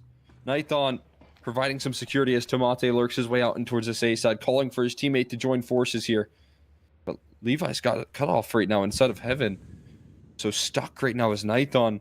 A rock in a hard place. A decision has to be made, and he takes one down here with him. SHZ falls. Tomate still waiting on the back of the silo here, hoping for someone to turn that corner. A little too relaxed. Yeah, on the minimap, looked like Barton was hiding in a smoke, but actually was at the top of ramps. So that's what I was getting a little crossed up. Oh, yeah. Yeah. HUD sometimes jumps him down. Yeah. Either way, we got a 2v2. 29 seconds left for Selva to get this bomb planted. Tomate's waiting on the A side. And he will be joined by Nython, who plants that bomb. Levi and Barton need to do some work here. Barton hears that Molotov and actually sees it exploding above him. I don't know if they're going for this. I don't think they are. They don't have the kit, and maybe they just want to save the AK. AK recovered. Bad from Levi here. Now the pinch kind of coming through here. Another player now sliding down here. Barton looking for his prize. Just missed opportunity there in the 3v2 to try and capture it.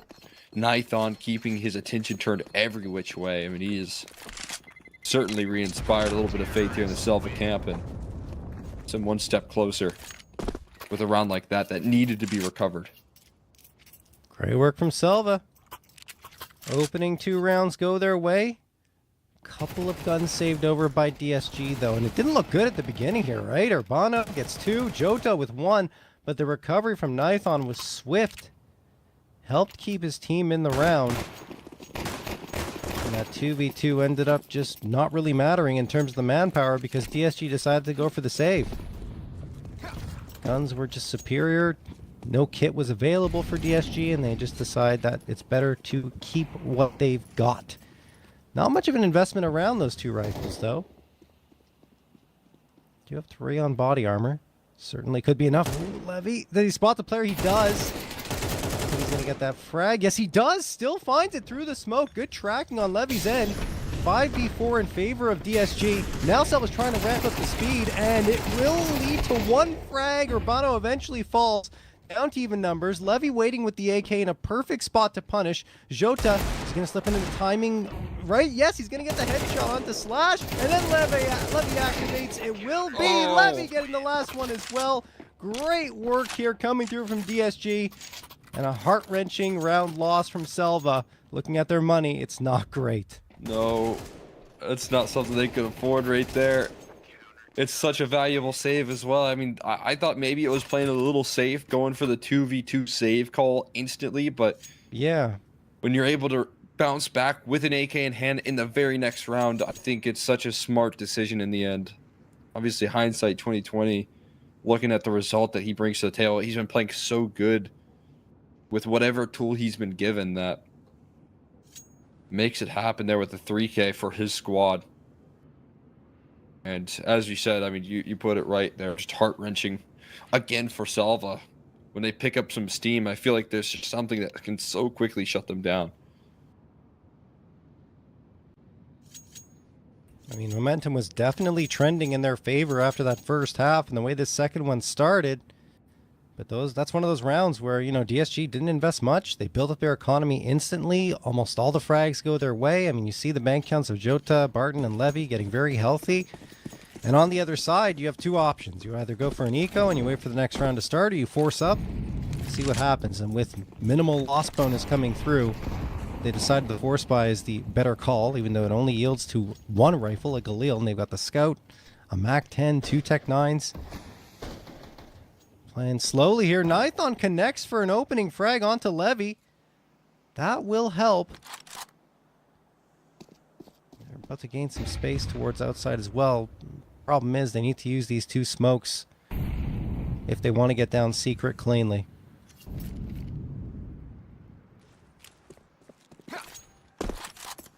One of them tossed in deep towards the lockers, I believe. Trying to get some space towards the outer yard. Scout identified there towards the outside.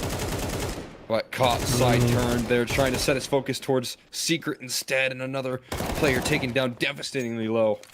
And finished off there by the A4. There's still a player on the ramp as well. They don't anticipate Barton's lurk. Hiding in the back lines right now. Destiny chasing him down. He lets his teammate do the rest. His hands washed clean right there as he knocks down the final two. Leading them around by their noses there were DSG in that round. That was beautifully done. Selva panicking a little bit, going down that ramp, not clearing the red box at the back of ramp, and Barton punishes them for it. Jota as well supporting quite effectively. And another nice play was this. Like, Jota gets the first, then sprays down Slash, makes it look like he might be the only play in the vicinity by committing to that so hard. And no, he wasn't the only one. There was one waiting at the bottom of secret to take care of the final bullets needed to find that frag. So very, very well executed on the defense by DSG. And Selva, now having forced up in that previous round, are relegated to pistols.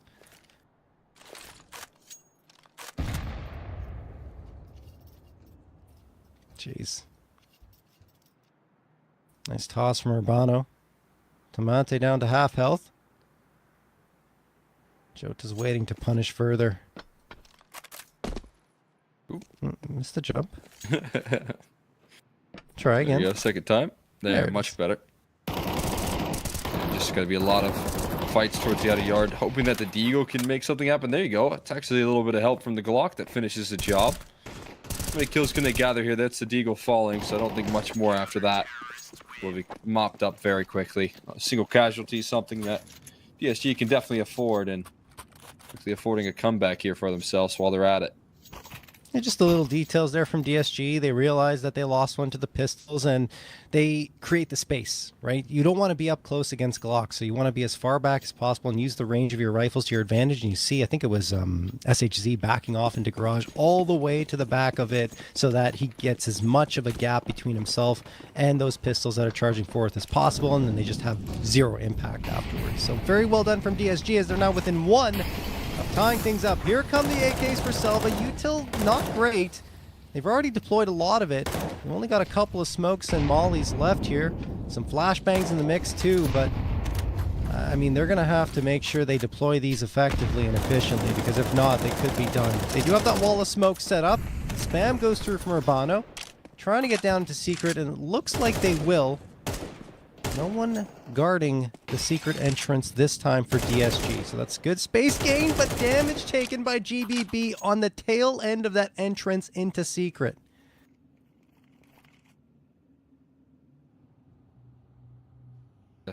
Scale down here even further. They're stalled out by a smoke for now. Wano going to give up that space, though, and play more passive. And they've just claimed lobby control. This is very valuable real estate to be taken. Urbano spotting him out as they go down to the lower. Fakes the door swinging open, and he's going to stick around. He's committed now. Can't fall away here. Has to deal with multiple players heading in his direction. GBB just so unfortunately low, and Slash's attention was turned elsewhere. Now still a kill traded, and into the site they go, but the rotation's already on the scene. And Barton, too quick on a dime there, is able to turn. 3 kills in the round here. It's just Tomate on the lurk with bomb down and towards lower. He's got a long path ahead of him. No, it's He's not going to go for it. Yeah. No way he gets back to that bomb in time. Even if he kills everyone, it won't matter. That bomb. I mean, he wouldn't have been able to kill everyone because it's just not enough time to even get to the bomb. So he decides to save.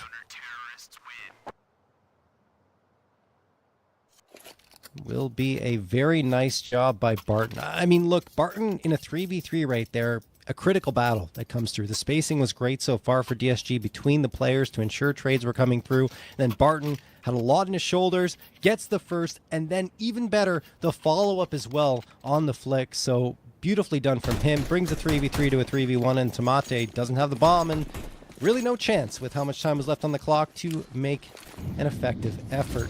We are indeed tied up. DSG CT side delivering once more. Potentially going to take the lead here in a round that features only the Tech 9s and the lone saved M4. They've already lost one of the Techs. Jota playing it well here. He did get overloaded actually, but he spams through the smoke to get one more before he falls by the wayside. Spam through from Barton from heaven. Nade toss won't reveal much or anything at all because it doesn't connect with the smoke. Still a man advantage for DSG, but a rifle upgrade available for Nithon.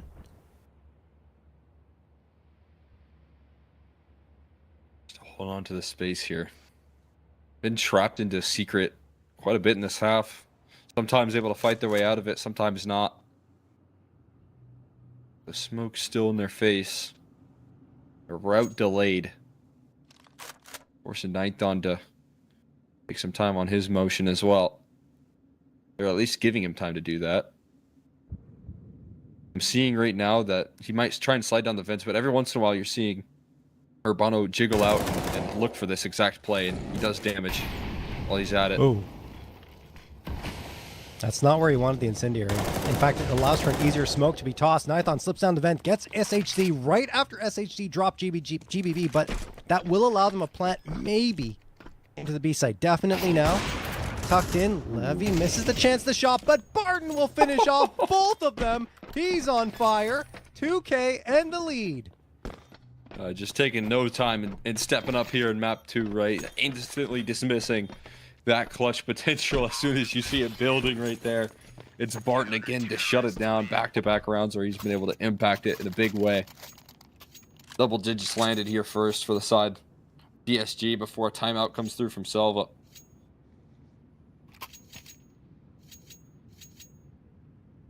Looking for a little bit of a breather here. I think there's really positive signs here when it comes down to how they take secret control. The big kicker is after they take that secret control, they're then met by lobby control taken by DSG, and then that leads to rotates, and then you have to fight that lower side with such heavy defense, quick rotations. It's really difficult to deal with.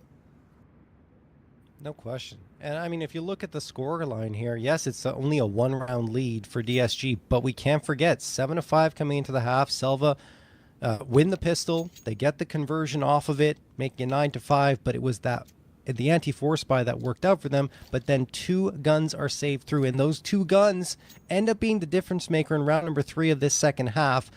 And since that point, DSG have honestly just dominated. Selva haven't really felt like they've been in most of these rounds. And we're going to lose Slash again, so another tech timeout going to need to be called. But yeah, DSG are finding their flow state. Barton in particular, looking similar to what he did on that CT side of Train. And Jota started to activate as well. They've really separated themselves from the pack, whereas at the beginning of this half, they were pretty close together with the rest of their squad.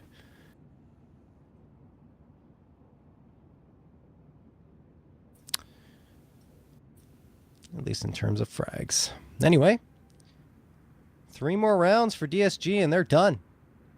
They're off to that deciding match in Group A up against Bestia.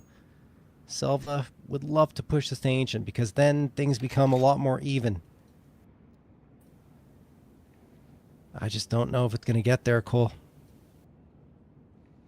Yeah, I mean, obviously still fighting uphill. You're hoping that this little breather that they take here and that pause before the tech pause is enough to bring home some discussion.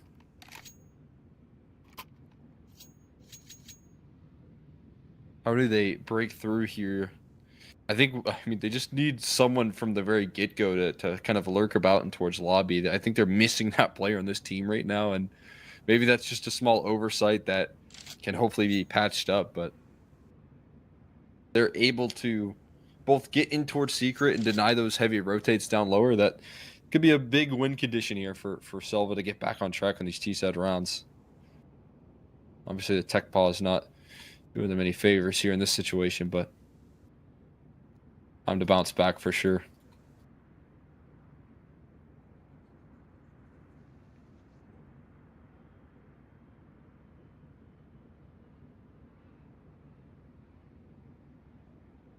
I want to see if SELVA have much more left in the tank, right? I think that's the big question that they need to find out right now is how much more they can do to try and get back into the swing of things. We do have Slash back in the server on a quick restart, but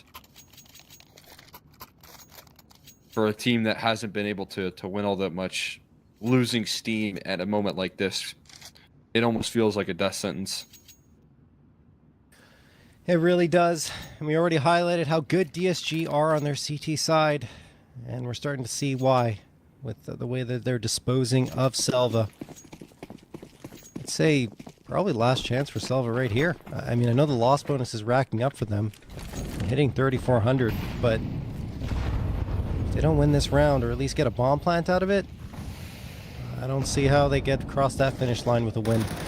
3 AKs, the op and the Galil. Urbano's watching from top of hut here over the tippy top of the smoke. There's a decent sized gap, but he's going to close that up with a smoke of his own. So now no visibility for SELVA can be gained towards this site. And Jota ensures that Destiny has no visibility in the round because he's gone.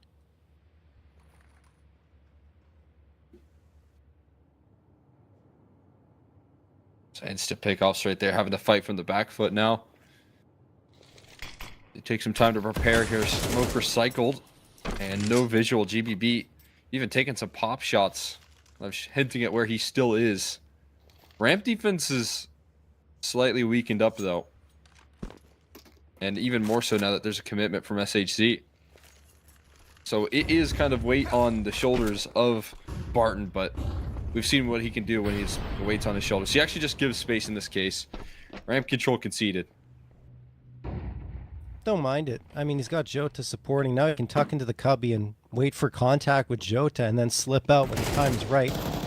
Back gets the headshot first, and then Jota goes down, but Barton's still doing work. He gets a third, almost the fourth too. Barton is on something right now. 3v1, all off his back. Nithon run down by the 5-7, and there it is, DSG, another round victory. It's just not a concern, right? I mean, when he's stuck in, he plays it perfectly in a 4v5, giving over ramp control and joining forces with Jota, taking these kills down by force. It's never just one with him either. He takes 3 down in total for another massive multi-kill that just shatters SELVA. Puts him on the Tech 9s and Mac 10s to try and fight up against what would be series point if DSG are able to claim it here. Bank building, pressure amplifies now for SELVA. Try and pick up a map win. HE blows open the smoke early, but that kill still manufactured off the back of it. Tamonte at range with the Mac 10. Mows one open. The problem is he's honestly the only one to get by. Yeah, I'm kind of surprised by that as well. Levy getting a couple. Barton cuts off Destiny. Why does that happen? Tamonte had all the space gaining towards B, but the shutdown comes through from DSG, and there it is, the 12th round secured. 3 opportunities for DSG to close the door on SELVA in the series. What on earth? Just runs through, takes everyone down. The 5-7 initially, and Barton has protection for his opper that's flying into the mix. SELVA think they have space, but never anticipate what comes next. DSG so close to the finish line. Sweeping this one on up. I mean, I like the idea from SELVA. I think they just needed to let it cook a little bit longer, let Tamonte get into a better position before they pinched into ramp, and obviously let DSG kind of bite a little bit more in the direction of Tamonte. Anyway, look. Nothing they can do now except focus on this round. Urbano will be the first victim to GBB. That said, look at the damage that has been done. Barton, cleanup crew? No, only gets 1. But Levy will find the second after Tamonte connects onto Barton, so it is down to a 3v3. Smoke's gonna fade. Slash might be able to sneak on down here, especially with that kill from Destiny, forcing to rotate. What about his toes being tapped on out, but the bomb, I think, is scaling lower. Or is it stuck No, in it's in hut. lobby? Okay, Nighthon not in the worst of positions. This is unbelievable. This can't be happening, Jota. He's gonna put a terrible, terrible ending to this round, or at least attempt to. Still unseen. Nighthon's not gonna believe his eyes. There's no way. Oh, Jota finishes off Nighthon. Levy gets Destiny. This might be done now. How does Jota get overlooked? Just so fortunate, then waits and waits and waits and bides his time. Still needs to get the last here onto Slash. 20 seconds left to try and find a bomb plant and a frag, and Jota knows that Slash is under pressure, so he's not going to move a muscle. Waiting behind the silos here on the site. 10 seconds now. Slash has to get a move on, and he won't be able to take another step because Jota puts him right into the ground. What a round from him, and a great series from DSG. They do indeed end this 2-0. A bizarre ending, but a fitting one where it feels like nothing can go wrong for DSG and everything can for SELVA. Nighthon left with the bomb on his back, and just a small visual given over to Jota, but he plays with this food for so long. Ends up ripping this round away from him. That is brutal. That's a brutal way to end it. It really is. And I mean, Jota's just waiting for that second layer of the attack to come through, right? It never does. I don't blame him for that trigger discipline at all. Eventually he's like, well, I have to do this because if I don't, then something could go wrong. So he does get that frag, but unbelievable that he's overlooked in that situation, in my opinion. Just, I get it. You know, you're coming out of hut, you're trying to clear towards those vents and you don't really look to your left, but just one glance would have been enough, and Jota was dead because he wasn't looking either, right? He was looking up towards heaven. What a weird way to end. I agree with you, Cole, but it will be DSG to face off against Bestia. And for SELVA, I don't know, man. Like, it's Nuke has been pretty bad. Their overall success has been limited over these last 3 months. What do you do with this roster? I don't know. I think they're definitely going to look to try and revamp it here. They've been 7 series now dry, and you know, a couple of those being just sweeps on up. It feels like that's the big concern right now. Is that usually this is a time where you kind of rejuvenate, you can energize in the off season, but taking these sort of losses is the exact opposite effect for this team, and I think that's a big concern as to what they kind of do next here. Obviously, these are not the results they're hoping for. If those results continue, it's a drain down the VRS that you'd be entering into. So I think they definitely need to look at the future.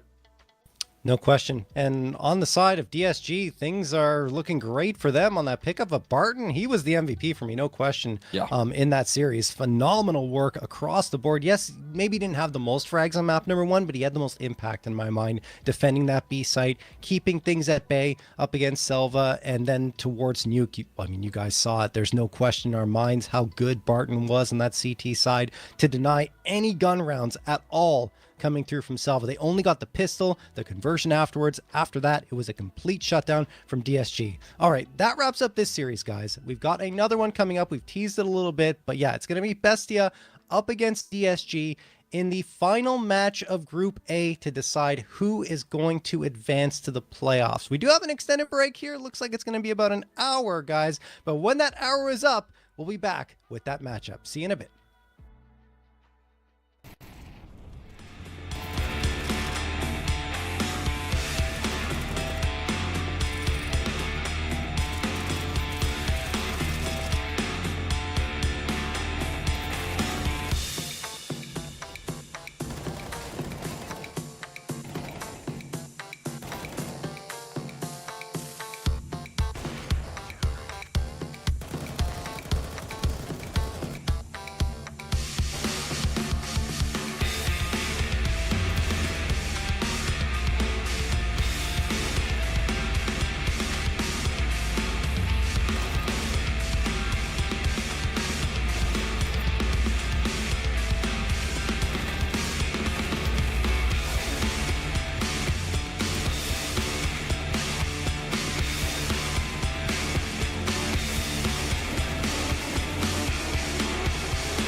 All right, we're back here getting ready for Bestia up against DSG. And, well, last time this matchup happened, it wasn't that great for DSG. I think it was that 13-0, if I'm not mistaken, in favor of Bestia. And to be honest, Cole, we kind of expect those types of results from a Bestia squad that technically qualified for the major. Yeah, I'm right there with you, right? I think that's kind of our expectation. You know, Bestia also seemingly looking just pretty revitalized here. Doesn't seem like the missed opportunities not actually getting to attend the major costed them all that much, because they've been able to make deep playoff runs, maybe not necessarily accomplish like first place prizes, but still, you know, they're keeping up momentum in a very, very challenging scene here in South America. So expectations are still pretty high for this team. And when it comes down to playing up against a team like DSG, a roster that has lost an organization and is trying to build pieces that have been kind of dipping down into their ranks, it does feel like they should be able to topple the rosters like this. Absolutely. Let's talk about Bestia right away, since we're already discussing them here, and talk about their roster. I think it's hard to talk about this roster without mentioning Kaysen. I think he's been very solid with the AWP for them. Top rated player as well at 1.16 rating. KDR is fantastic, but you kind of expect that for an opper because they're saving a lot. Around him, Thomasin has been good. Luchov as well. I think that overall that top three has been fairly consistent in those roles. But, you know, Noxie's had his moments as well. He calls really well, but he's also able to, you know, frag out in certain situations. I think overall, this is a pretty solid roster. Yeah, I couldn't agree more, man. I mean, I love the construction here. I was a little bit concerned in a certain sense with how they started off the year with the adjustments that they kind of made around Thomasin's roles and what he was doing. But I think it long term kind of turned into a very positive spin. You know, he's been able to provide big multi kills on more of a passive anchoring duty that he feels comfortable in, and that I think the team can really thrive in, especially with the big step up that Luchov has had here in 2025. It maybe doesn't necessarily mean that Thomasin can be maybe a all-star level performer when it comes down to entering into some of that international competition, like a lot of people thought he would be towards the tail end of last year. But I think he still provides a very valuable role in this roster, and that's what makes the construct of this team so valuable. Is I think him being a little bit more sacrificial, allowing for players like Kaysen and Luchov to really shine in this team. All right, I think that pretty much sums it up. Well, let's talk about DSG again here.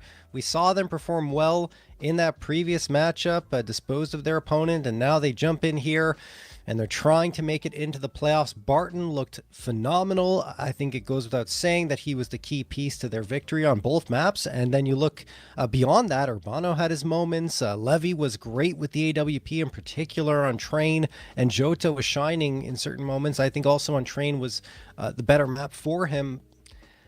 Again, like the DSG squad against, I'd say, lesser opponents look very good. Maybe like, let's say the opponents that Bestia should be beating or near that Bestia point. But once you get to the Bestia level, that's when this team starts to struggle a little bit.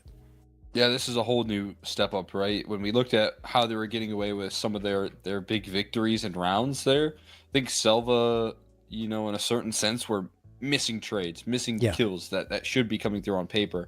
Barton's job is you know, a lot easier when that's the case, right? When the team is a little slower to react and the mechanics aren't as sharp. But here, can he keep up that same form when it's up against a lot more tougher competition? I still think Barton has that capability in his bag. I still think he's a player that's capable of bringing that on in. But he's one of the more proven pieces. And now it comes down to, can a player like Levy have those big halves there where he's able to dominate the server going up against a much more challenging up on the other end of the server. So this is a matchup that will create a lot more problems than what they faced in that last head-to-head. Yeah, and I also think it's about the map matchups as well, which we'll get into the veto right now and see like where we're going to end up. Mirage is very strong here on the Bestia side, but it's banned out immediately, right? That's the perma coming through for DSG, so that's actually pretty good on their side. And Bestia pick into Nuke immediately. I totally understand that. Despite the fact that DSG had that win Up against Selva, there were some shaky moments, and Nuke is the bread and butter of this Bestia squad, so they're absolutely going to pick into that. And then we get Inferno afterwards, which, 3-0 over the last 3 months for this DSG squad. I think that overall, that's probably the best pick you can make up against Bestia, who haven't had that necessarily strong performance that they're hoping for on a map like Inferno. Then we have a decider of Dust 2. Look, I know that Bestia is a better squad on paper, in terms of mechanics, in terms of strategies and everything. But this veto could go either way, in my opinion.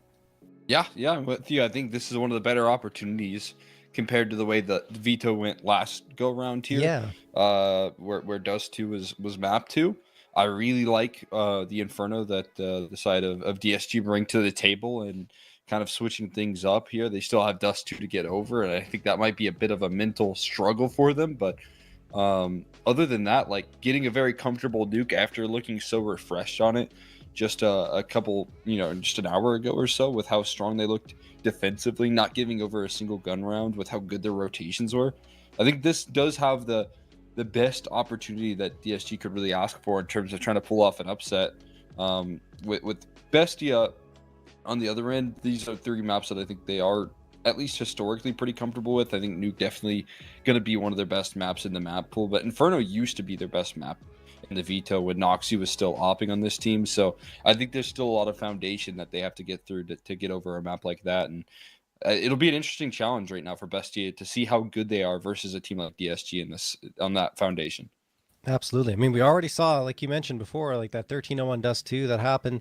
And of course, 13-9 on Nuke, but it's another test. You're not wrong to see if Bestia can deal with the opponents they should be beating on paper, which has been not necessarily the case over these last few matches and last few series. I think that the grand final was a very strong team. Who was the team again? I'm slipping my mind. I believe it was not Shin, 2 game in CCT, where that one was like a 6 OTs. We casted that one, Cole, and that was oh my crazy. God. Yeah. And then Mirage ended up being 11-13. So they were very much in a position where they could have 2-0'd that series, but 2 game delivered in a very big way, and I'm actually excited to see them going to next season. And then afterwards, in the previous Thunderpick series, went up against Imperial, who are looking pretty good. They did win it all, and Bestia was defeated there 1-2, despite taking Dust 2 by a score of 13-9. Another kind of close Mirage affair before the Nuke kind of ended with a bit of a whimper. So, I mean, look, I think this Bestia squad, like we've already said, they've got the pieces they need. They've got the firepower, the strat book, everything. They've just got to put it all together to find victories in those key matches. I think anything less than a berth in the playoffs for them would be a disappointment, though, here in this series, too. Yeah, I'm right there with you. I couldn't agree more. They're hunting for a win. They've come close in the last series, and especially in that CCT that you highlighted, they were incredibly close. It was kind of theirs to win at that point in the grand finals, to be honest with you, and missed out on that opportunity. So, this is a team that has obviously gone through some tough hits, is looking to bounce back stronger and head into this next season. Obviously working during the off season, but head into that next season in tip-top shape and prepared for an opportunity that they won't look to miss out on in the next opportunity that they get, right? The next major that goes around, or any sort of international competition that this team could be entering into as well. All right, let's check out the head-to-head here, guys. See which 2 players we'll be highlighting. And I imagine, Jota again. Yeah, he's been, like we mentioned, he had some very impressive moments in that previous series. And Kaysen on the other side with the AWP has been that key piece for the Bestia squad. But overall, I think I'm watching Thomasin to see what he can contribute here on Bestia. I know you're mentioning he's kind of setting up Luchov, setting up Kaysen for frags, but I think that, if he can activate as well, that would be even better for Bestia. And over on the other side, talked about Jota. In the previous one, I said, that's also an important piece, but Barton is the one I want to keep an eye on again to see if he can deliver that rifling like we already highlighted.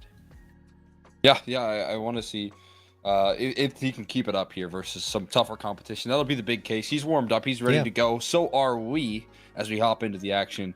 We're ready to see how things shape up. Opening map going to be played out on Nuke here, like we closed out that last series on, and now open up on again. And it'll be Bestia starting off on that T side. DSG get to look to continue their efforts on the defense. Feels like we never left, Cole. Back on Nuke. Bestia and DSG. We'll see if Barton can deliver on the CT side as he did up against that previous opponent. And, well, SELVA, that is. Anyway, Noxie going to get the opener. Barton does get one back. Thing is, Bestia already have this space gain towards B, and it will be a bomb plant. Post plant 4v4 here. Quick headshot coming through from Thomason. Activating late in this round here. Urbano still looking to breathe some life into this one, but a 3v3 post plant with a lot of ground to recover here before they can even start the conversation. Taking some fights, his team out. Traded out instantly. And about half that bomb ticked already before things even get shaped up, but Thomason just overlooks the idea that he could run in towards single door. Sets Luchov up in the 2v1. One kill coming through. The defuse has to be stuck, though. There is no kit for Jota. He gets off of it, looking for the kill instead. But the round is over, and Luchov going to add an extra kill to his tally. A little icing on the cake of a round win. No one survives the round as Luchov goes down to the bomb, but that got really close. I mean, very toe-to-toe in this opening pistol. Trades were good. Jota came out huge to give them even a chance at getting that defusal, but the lack of the kit is what really cost them at the end. If they have a kit, it's done. They have the round, it's over. But without that kit, Jota has to stick it, and Luchov winning the fight with his teammate seals the deal. As Luchov gets the last as well for the 2K on the round and the 1v2 clutch. Here we go, second round of play. Bestia ratcheting up the pace, going out immediately into those vents. DSG forced up as well, but the B side is pretty much, a mirror image of what we saw in that first round. Speedy right down the vents here into an instant bomb plant, as you said. Looking familiar. Unfortunately for Lev, he doesn't get the chance to move down the vents. Jota might enter into the danger zone as well, looking for a pre-fire, but he just walks into the crosshair. Jeez. Ended up being a little bit of a unfavorable duel there towards the tail end, and quick punishments to lead to a bit of a rocky flank. And Thomason should have been dead to rights, but thanks through it here. The last two players to be saving out towards the ramp room should be relatively secure at this point.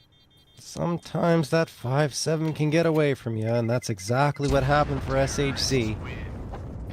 Doesn't get the frag. And we'll have to just move on to this next round. This is really nice work from Luchov, though.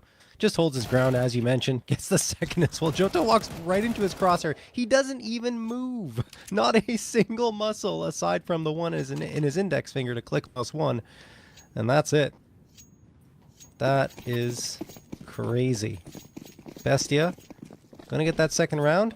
And, well, now DSG did save a couple of MP9s off of that previous round, but it will be an eco outside of that.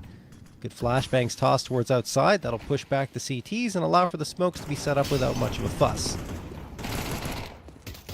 That said, Kaysen gets the opener. And Timo and Kaysen, yeah, they take care of business. Urbano did get one in the mix there, Cole, but this should be pretty straightforward now. Well handled. Set of Bestia punishing players that just don't have enough firepower to keep up. P250 looking for a little bit of an edge in, some leverage onto Thomason. It's actually a connection, but Barton left outside looking into a very comfortable A-bomb site. A chance to flank things out. Noxie seems prepared, but that is the bomb dropped to the floor. If he wants to make this round happen, he's got to, chase around the corner, essentially deny the bomb plant, something of that nature, but gets overwhelmed by 3 very quickly. Yeah, I mean, look, it got somewhat interesting, let's say, towards the tail end with Barton dropping the bomb, but he was the last one standing, so eventually he falls. Can't do much more. And Bestia get off to that 3-0 start. Here come the guns for DSG, that op for Levy. We're going to be watching that. Certainly also the rifle for Barton. He's already got 3 on the board, so it feels like he's as comfortable here against Bestia as he was against the previous squad here on Nuke, as Kaysen's going to get the opener on Barton. It's a 5v4 immediately.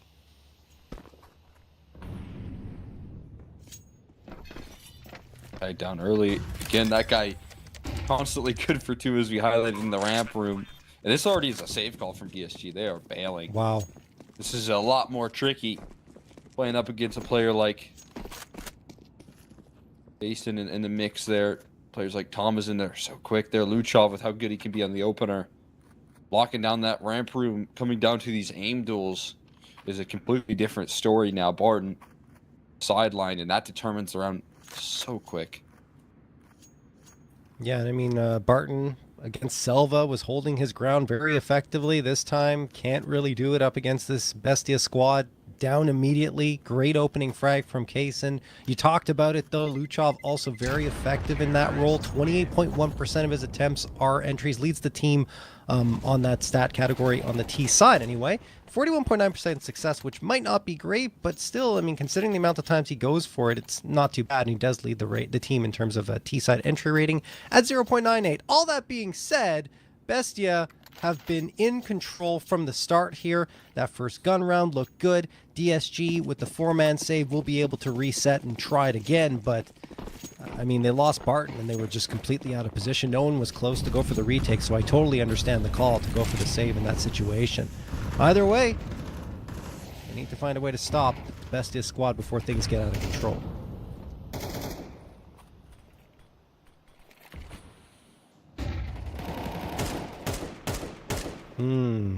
Luchov spots the shoulder there, and Barton was just a little too far out.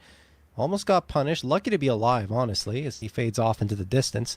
Urbano and Jota, nice crossfire between Garage and Mini, but the crossfire deleted by Timo's headshot. Jota gone, and now they're worried about what's going to happen here towards outside, so they're trying to send a reinforcements over to retake that space. Barton does get there. Urbano, can he get the trade? No. What a shot from Timo, and he gets the third too. They can't trade him. Oh no. Feels like the role's being reversed right now. East side continues to just break on through. 3 kills out of Timo before he finally falls. And again, that determines the round here. 5-0 off to the races, trying to run away, but back is turned to a player following in his footsteps. Thomason is hot on his heels. Now it feels like Levy's prepared for this idea, but he's got other problems right now. They're hunting him all over the map. Teammate falls now. It's time for Levy to do the same. Dink down to 27 HP. He's going to have to fight his way out of every situation here. And distractions coming through initially from the bottom as Thomason hits from the top rope. That is a brutal end. Yeah.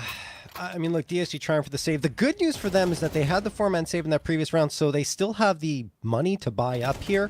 Bad news is they're getting picked apart. I mean, look, Timo by himself takes care of outside control, and DSG really didn't want to give it up. They should have, because of the amount of space that Timo gains, but they decide to fight again and again, one at a time, and Timo punishes at every single turn.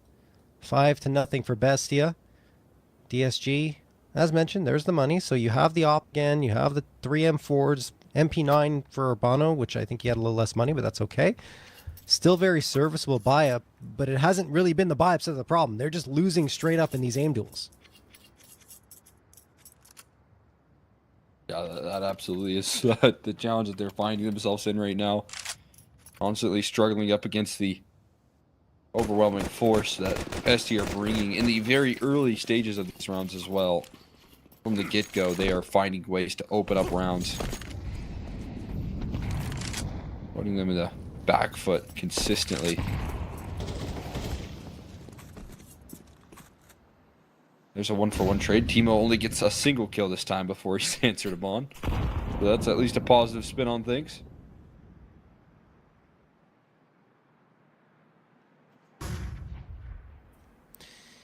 Yeah, but still, I'd say 4v4 to the advantage of Bestia and the T side.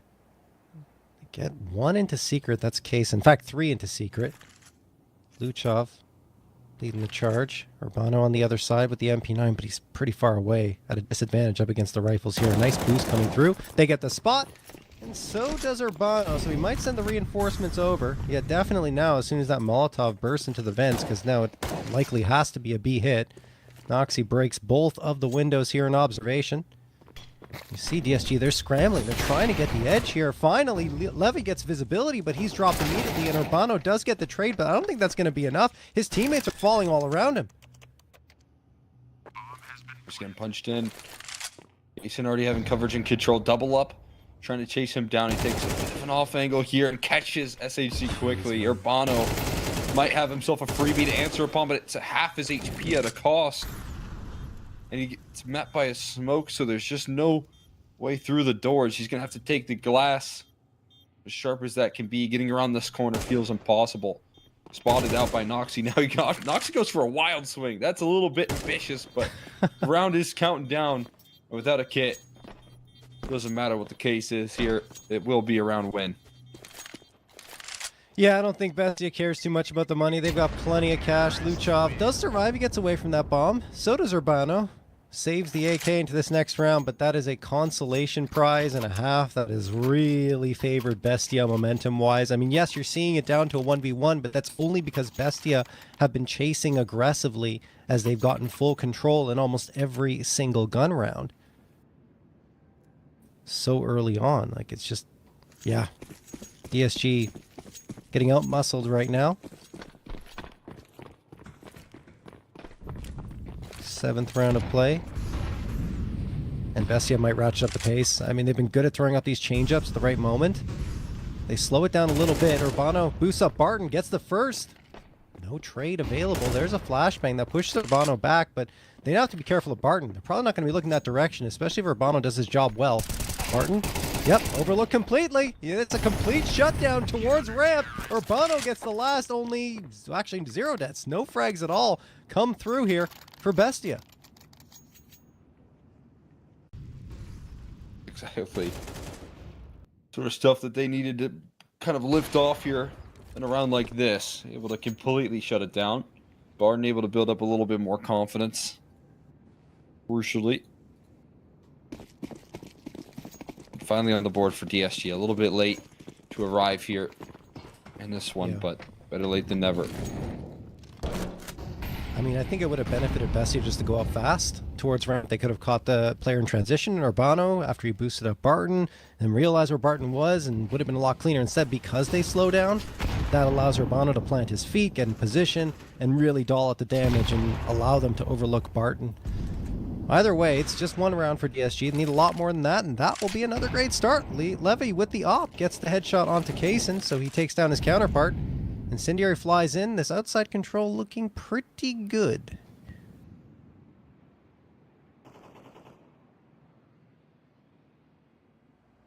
They can continue to develop that. Be on the hunt right now, on the prowl.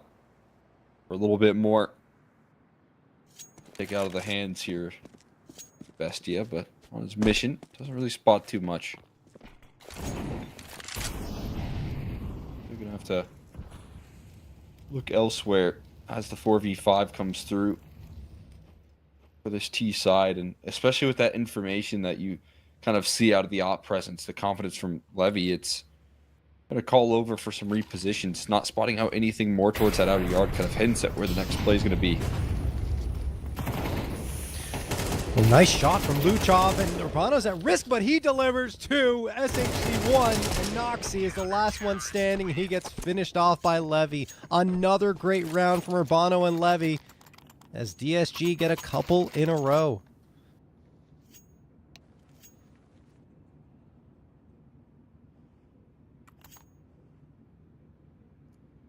Big statements being made right there. Looking clean. In the shutdown, going on out for DSG and back-to-back rounds, having your opper be able to kind of float around the map as you saw right there. Phenomenal work coming through. Out of Levy setting up his teammates for success. Still more buys to crack through there right now for this T side. As difficult as that might be. Yeah, I think the one concern, if you look a little bit further into this map, it's that DSG don't have... Ooh, nice shot from Levy. Maybe we'll talk about that after. Barton gets the follow-up on Thomason, and this is a gun round here that's completely flat. Barton a 3K. Kaysen only finds one. He's in a 1v5 clutch. Needs way more than that. It lines up two. They're chasing him down. Kaysen could do this. 1v5 ace clutch. Oh my God. Cut short just at the end of it. Urbano saves the day, but that almost falls apart for DSG. Small sigh of relief right there. Oh my God. nearly cut down completely. Kaysen making the impossible nearly a reality there. Urbano isn't so quick on that trade. Barely enough time to spare right there. Just about closing it out there. Bestia call a timeout. Their money finally shattered after a couple of losses in a row.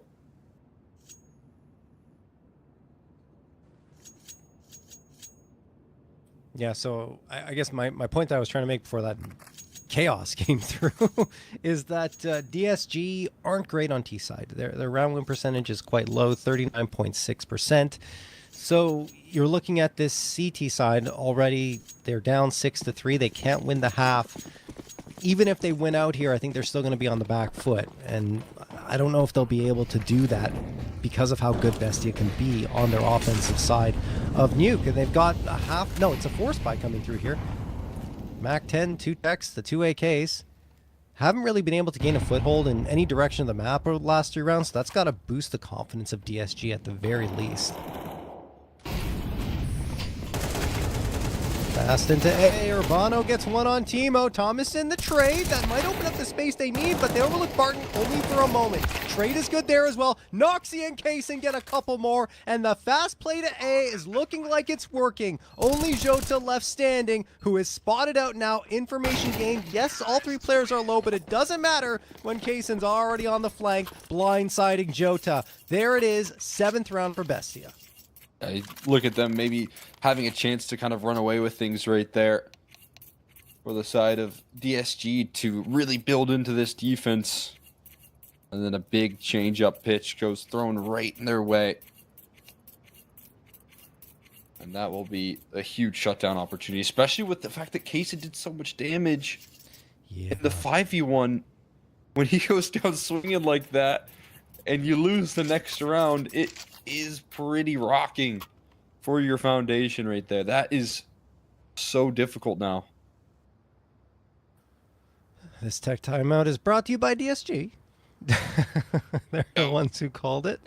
Yeah, they just need to get some things sorted on their side. But I agree with you. I mean, look, the amount of damage that was done by Kaysen in that previous round allowed for this to materialize, right? Urbano's got the money because he was that one player left standing, 6.5k, but everyone else is kind of dealing with bits and pieces in terms of the money. So he has to be careful with how he deploys that 6.5k. Could go with a hero rifle.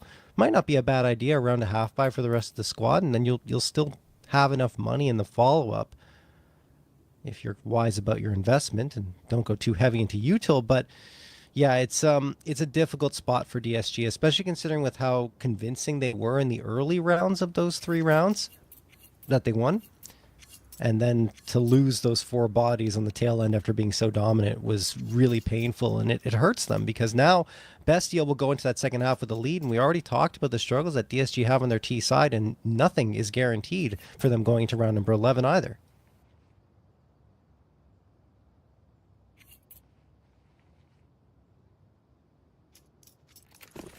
Find themselves in a very worrying spot. They're hoping that Levy can maybe bail them out in a round like this. Trusting him with the AWP. Wow. And maybe he can open up things, open up opportunities for them to plant their feet, but that is a tough ask here. Yeah, I don't mind the op, Cole. I just feel like going for a rifle might have been the better call to keep the economy healthier as well, and just the AWPs, it's harder to get that back-to-back impact with versus a rifle. But hey, look, they've got the MP9 and the op in the right spot, and Levi does get the opener, so maybe I'm gonna have to eat my words there. It's DSG trying to hold on here. Great flashbang. Jota does get one more. The op's still alive in Levi's hands, and Barton gets a beauty shot from the Deagle. 3v2 for DSG, and rifles are everywhere. I think Cole, Bestia have to go for this in this direction because they can't risk the guns being picked up. Definitely right. Have to continue to scale their efforts in towards this lower side of the map, always at risk of so many angles to be cleared right now, though. When they enter into the B site, when they open up the doors, the information given over, and even an extra bit of help in involved. The Bart immediately gets hard cleared, and Thomason survives, but there's no coverage from Noxy. It's a little too slow in the uptick right there. SHZ will be able to slide on out. Planting the bomb, full commitment, swings the door open. Oh, Distraction for SHZ to strike from above and to take that round away. Well, I mean, it wasn't the off that came through with everything, but an opening frag for Levy, and then the follow-ups done with the pistols will lead to a DSG round victory that I honestly did not expect to come to fruition, Cole, but there it is. 12th round to play, final round of this half. DSG with a beautiful recovery there in that previous one, and looking at the money here for Bestia, it's not going to be the best. I think they'll still be okay to get most of what they want, but might have to settle for an SMG to at least ensure that utility will come through, and a couple of Galils. Oh no, don't even need the SMG. They realize they had enough money for the Galil, so it will be rifles across the board for Bestia.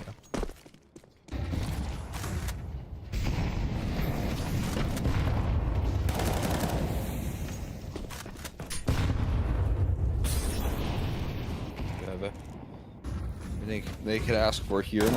Rifles for the last round, but not the opening pick that they're looking for. Jota manufactures that one, turns his attention away just in time for Luchov to strike, and Tom is in a little too late. Activate right there, loses one of his teammates for his troubles, but Luchov is quick in transition, is now outside, pressing in, but misses out. A freebie of a kill right there on the Opper. SHC gonna hunt here? Shadow advantage, given over, but still Luchov just not connecting, and he's gonna get overwhelmed. 3 players hunt him down. Great isolation opportunity right there from DSG, and they will take it fully in advantage.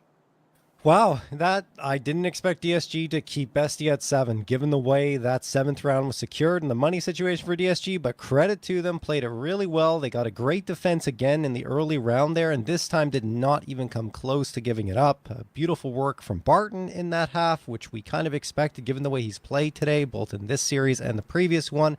And Urbano right behind him at 12. So those 2 players very key for DSG to keep them in this half. That being said, we can't forget, it's Nuke. Usually you should be coming out with a lead off of your CT side. That is not the case for DSG, and their T side left a lot to be desired. You know, even up against SELVA in that previous series, right? And SELVA's a team that we kind of expected them to take care of business on Nuke. So I don't know. This still feels like it's going to be difficult for DSG, despite those great efforts from Barton and Urbano. Definitely agree with you there. Just starting to face some of these challenges. Looking to see if they can overcome it in a second half. That's going to be challenging. Just really impressed with the efficiency out of Bestia, but also the resilience. Barton and Urbano definitely stepping up when these games get more and more tricky. And Urbano's a player that we said we knew the experience, or rather, Barton is a player that we knew the experience of and knew the potential of, and he really is bringing that in full force right now.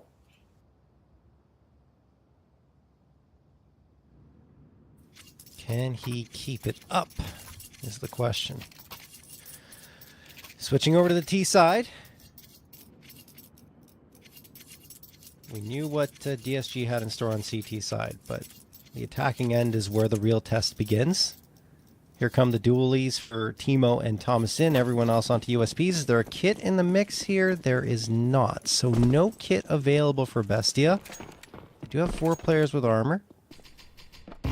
Luchov sees that door get blown open. Thomason waiting with the dualies. Timo's there as well. This is a very difficult path for DSG, and there are 2 more frags on Thomason's hands. Tika comes through here and actually could be a difference maker with Barton getting that shot onto Kaysen, but Luchov ensures that won't be the case. Nice round victory for Bestia as they keep the lead firmly in their possession and extend it to 3. A little bit dicey there with the team kill in the mix, but will be handled there eventually. Barton gets knocked out, and Bestia continue to count on their lead. In fact, even build it a little bit stronger while they're at it. Up against full Glocks in play.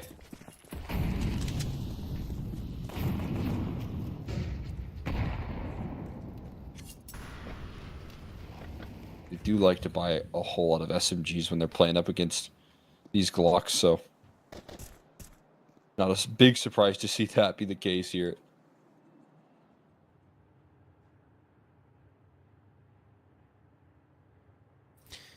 Teemo waits with the MP9. Bestia only going up against the Glocks. Anti-eco. Should be relatively straightforward. Two bodies here over the ramp. Ooh, that's messy. Very messy from Teemo. Upgrade to an MP9, and Thomason wasn't really in a position to support, so now what should have been pretty straightforward turns into a bomb plant for DSG and a chance potentially at the round as well. They don't have the body armor and no util for the post plant, so it still feels unlikely, but you never know because there's only that smoke left for Bestia. Nox, he pulls it out. I don't even know why. Could get caught off here, but he's all right. Good to go. Gets the 3K. Jota, last one standing, and still delivers a couple for himself, but Lucha will not allow him to get more than that. A little bit dicey for Bestia, dicier than expected, and a bomb plant out from DSG, along with 3 frags, isn't too bad. God, that is much more than you could have ever asked for right there, and a huge surprise. On the side of Bestia to lose that amount right there, all things considered.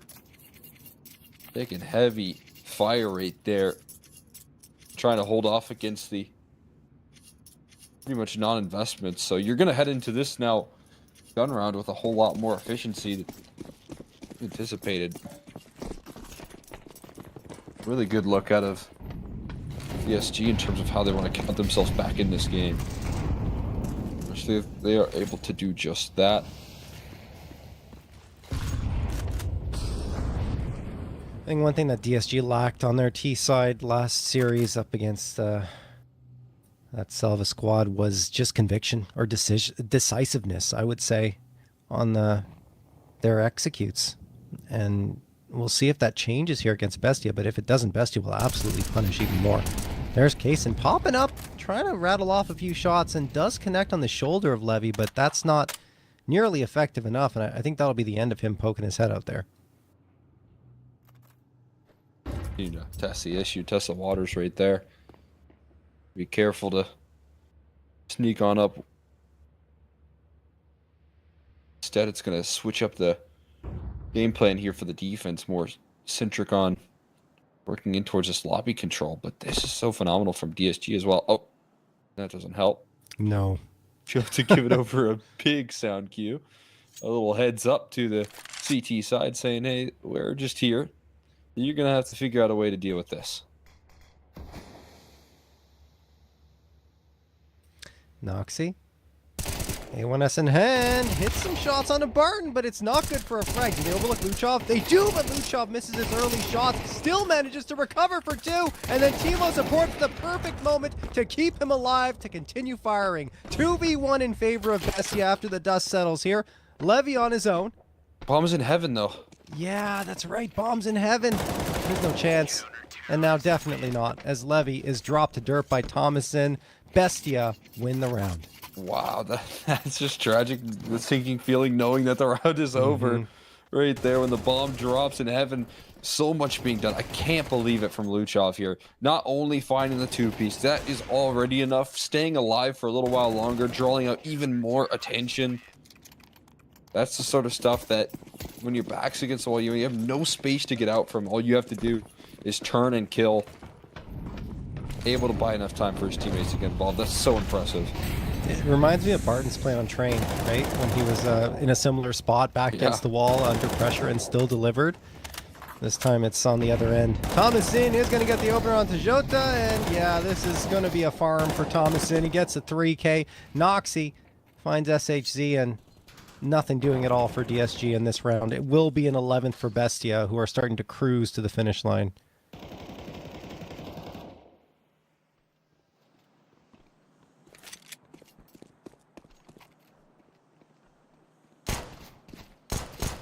They absolutely are. Divide. Not much left to hold on to right there. Gets hunted down. Charged out. Bestia move on up to 11 now. Showing the signs of their force here up against this DSG team. We knew this was going to be a whole new challenge. We into this one, we just didn't know how challenging it would really be. Hold on. confused. That kill looked like he turned away and got a kill somewhere else, but it just looked so bizarre. Yeah. Thomason got that snappy aim. Jump spot for Kaysen. Still feels like DSG, I guess how quickly the second half has scaled up together. It still feels like they're not that far out, but it's 11-5 right now. They don't have a lot of runway left.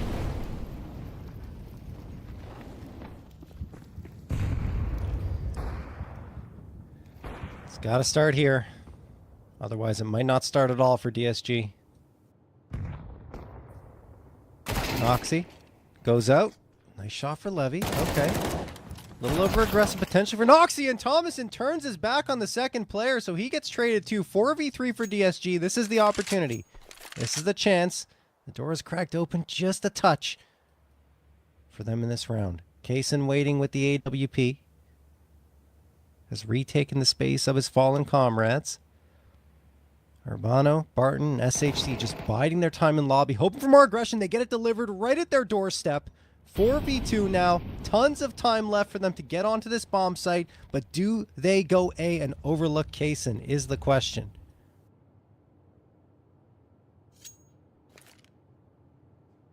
Three seconds left now. Yeah. Kaysen might be on the scene right here, but he's got a shotgun op here in hut. Actually might make it through Squeaky here. He just zoomed in again, and they're already routing down the vents, so they've managed to escape the worst of it. At this point, I think it might be about how Bestia fight for their life. Yeah. I'd be surprised if they go for this at all. I mean, the op is a valuable piece. Can they buy it up again in the next round? Yes, but that CT economy is important to keep stabilized, and they realize that. And like you said, now we'll see if they can fight to keep the guns up in their hands. And given DSG don't have that much money, they may not even have a fight on their hands at all.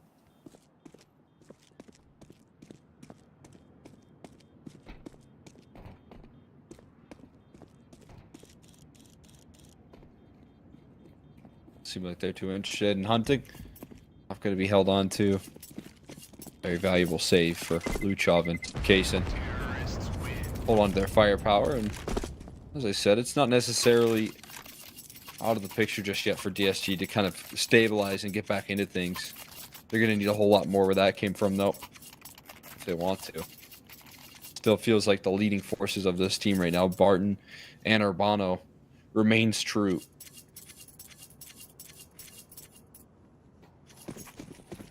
Looking for some extra backup here. Great time for Jota to get more involved. They want to try and find some opening success.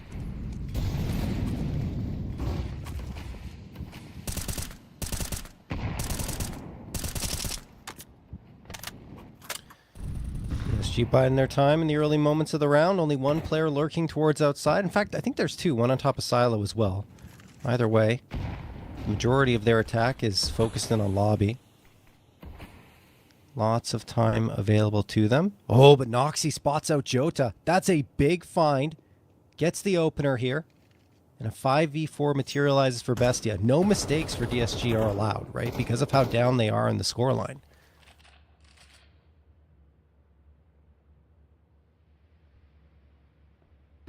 Being able to open up like that, Noxy.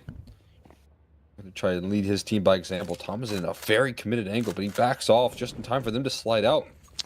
This is perfect timing here for this T side, and dodging up on the flashes, multiple of them coming through here. Thomas is still unaware, but finally strikes his head up, and it's an instant dismissal, turning the tides quickly. Another kill coming through from Urbano.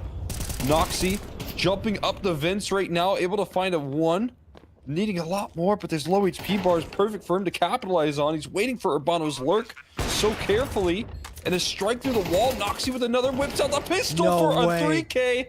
He needs 4, though. He needs the ace, in fact. He needs all of the frags here. And Levi moving throughout the smoke into hut is the perfect shroud to get on into this round, into this retake. Noxy flying with the kit in hand, but he has to tap the bomb. At least he's unsure of where that flank is coming through, but it's not planted for Levi. He's got to push it, and he's going to be a little too late. He's sticking the bomb, sticking out around the corner. He gets off of it. Wait, what? And it allows for DSG to win. Why did he pull off? Oh my Noxy god. had it. He had it, Cole. I'm pretty sure if he just stays on that defuse, then it's done. Yeah, he turned away, right? Yeah, he just turned off and Oh. wow. That is kind of devastating for Bestia. They had a stranglehold right there, a 12th round in the palm of their hands, delivered by Noxy himself. He just can't hold his nerve. Could have been even tucked a little bit further behind as well and ensured that almost 100%. But instead, Bestia lose the round. They've got no money. A half buy comes through. This is getting kind of interesting now. DSG stole one away there after almost having it fall out of their hands given Noxy's performance in that round. Yeah, it's a crazy, kind of slip up, I guess, from Noxy as well, who I Yeah. would say is always making the right decision in the clutches. Just a bit of a lapse, though. I mean, he was on it. He had the defuse right in his hands. Just got off it for a split second, and now it could go from bad to worse as the opening pick rolls on out. Luchov is sidelined. I'm wondering maybe if he was just trying to move around a little bit to try and make himself a harder target. But, that change happened a while ago. The change where you flick off to the bomb at too much and you lose the defusal. Maybe he just caught him off. I have no idea. But yeah, that's unfortunate. That being said, Jota and Urbano doing work here up against Bestia. And Timo is the last one standing. He is trying to make something happen with this MP9. But as it stands, maybe a flank comes through and he gets one. He knows there's a player on top of Silo, but Barton knows where he is too, and that will do it. DSG are right back into it.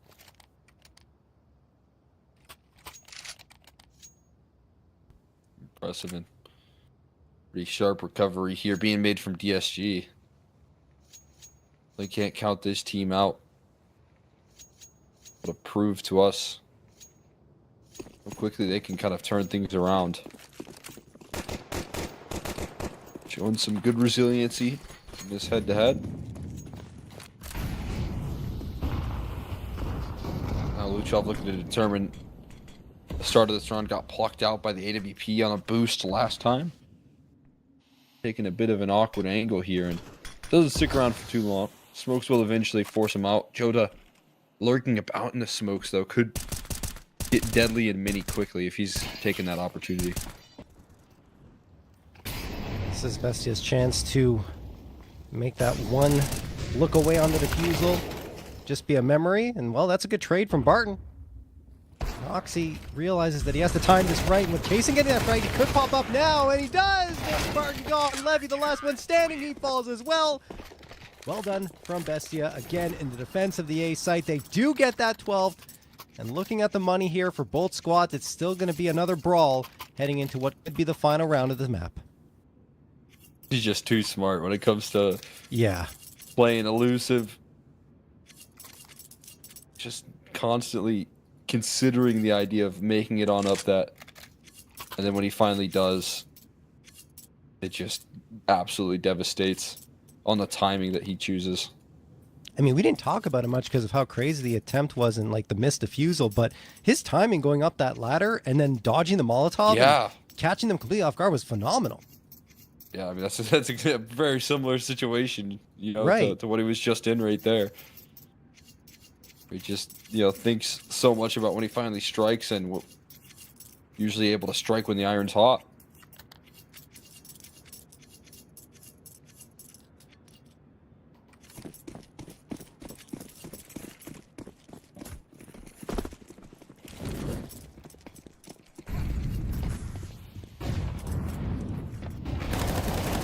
Last chance for DSG.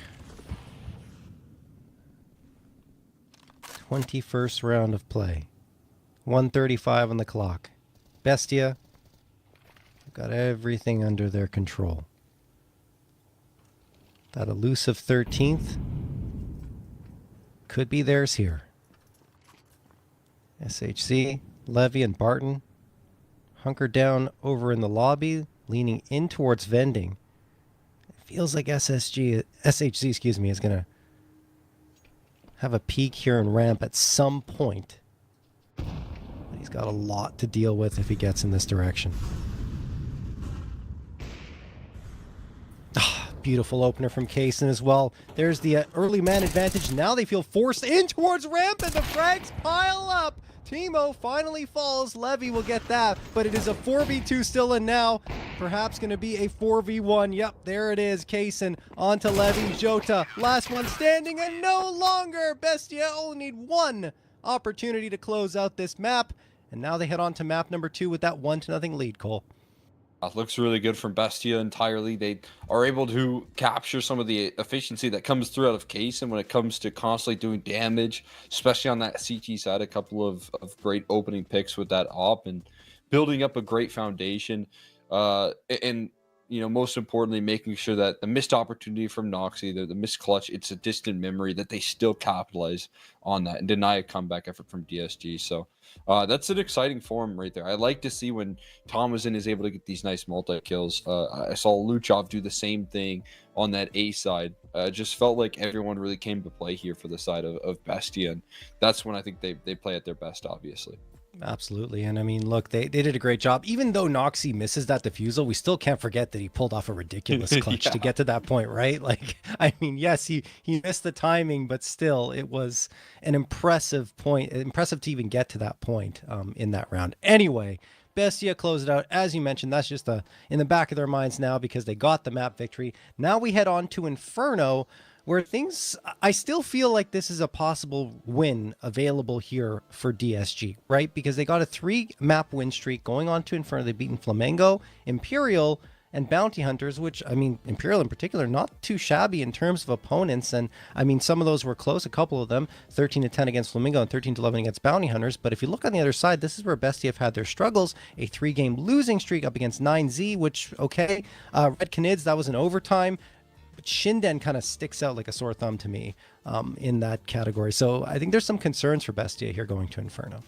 Yeah, I think it just shows signs of difficulty because this was a map that I think Bestia were always willing to pick into, you know, 3 or 4 months ago, where they were really, you know, on top of how they played it. I mean, even before that, when, you know, it used to be one of their best maps when Noxy was still opping. So the fact that they do with this newer roster show a little bit of signs of trouble, it might hint at some discomfort in the way that either a player's is role-wise, something of that nature. So we'll see. I mean, that's why I'm really interested to see if this is the test, because I'm right there with you. DSG could really capitalize despite missing out on map 1 on this moment on Inferno. All right, well, 2 are for Bestia, or a map number 3 and a map victory for DSG. You guys are going to have to stay tuned to find out after this break.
All right, we're into the swing of things here on Inferno. DSG up against BESTIA. BESTIA have the 1-0 lead, but this map hasn't really favored them as of late. 3-game losing streak, and the opposite for DSG, a 3-game win streak.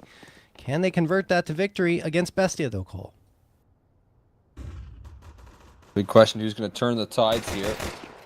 Quickly, it looks like Urbano's interested in landing the adjustments. Trying to get this series back on track, and 2 instant openers can do just that. Only taking half of his HP to utility damage at this point, doing so much early on. And a bit of a gambly stack now. It's for the moment just Noxy alone on the site. I think BESTIA are going to need a strong CT side if they're going to want to get success, or going to be able to get success here on Inferno. Jota, though, gets the next frag onto Noxy, and, well, Teemo and Thomasin don't really have much to gain here. I think Teemo can save the armor, but Thomasin only has the USP, so he can fight for it if he wants to. Decides against it.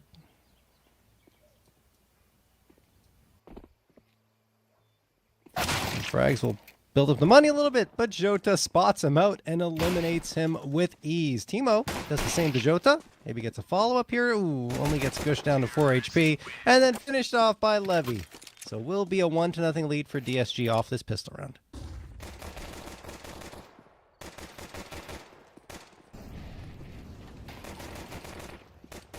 Fantastic start with some of these opening duels coming through from Urbano. Definitely like to see him getting more and more involved in the action. DSG getting off to a good start here to open up this map is exactly what they were hoping for. You got a force buy though, of course, and these have proven to be pretty deadly on the side of BESTIA already.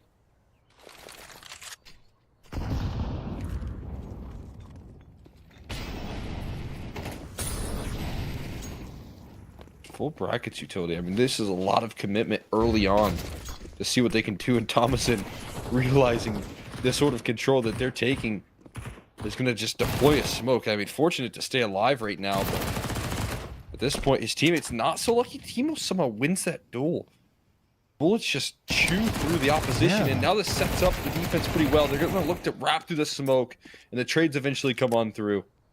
Luchov looking for the flank, but a solid foothold here already manufactured from DSG. Surprised Kaysen doesn't get that cleaner around truck. It felt like he should have had it before he swung to the right, but instead he falls after only getting one. Now Luchov. Ooh, the nade is out, but it's not in the right spot to get the frag. It would have been if it was in the close corner with Urbano on 20 HP there. We've got to get these frags, and, well, Luchov gone means Noxy's out of there. He'll fade off with the 5-7, save it for the next round. That'll be a quick lead gained by DSG.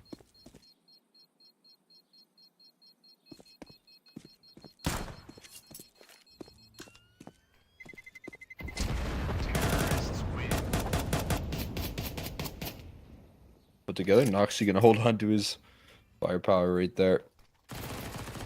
He can try and survive with. As DSG just overwhelmed the site despite the early slowdown utility that was put into play. Enough being put out there that can't get past. We'll see a little small upgrades here and there behind the investment, but for the most part, BESTIA is still gonna have some tough times. So you got a lot of utility, a lot of nades in particular. Try and throw down range in this round. Noxy loves to build. Oh my god. Look at those nades sailing towards Kaysen. I was going to say Noxy loves to have a few nades by his side in prominent areas, as SHC is going to take care of Teemo and Kaysen.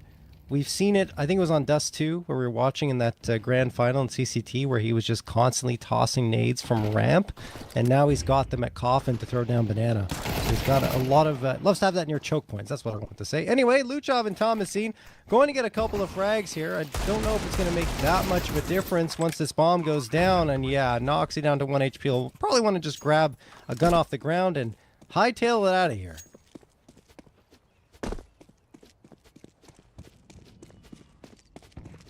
gonna do.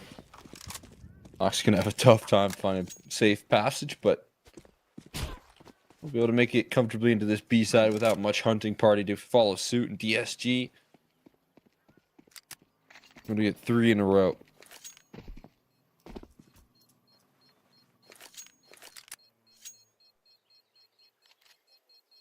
Able to start off Inferno exactly how they had hoped.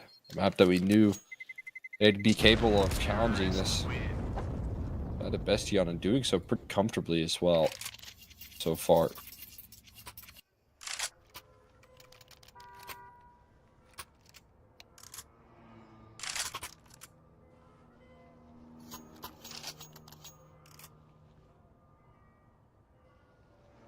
No timeout heading into this one. I know BESTIA are a team that loves to use as many of those as possible. Gonna hold off for now. They look to set their sights high. A little bit later down the line. Okay, Urbano gonna go ahead of that smoke. That could cost him. He has to be careful here. Ooh, actually still lost Luchov. I don't know if Luchov hurt him though. I think so, because he's spamming through the smoke, but Urbano's in a beautiful spot to punish if he can slip through. And he absolutely does. Noxy has no idea.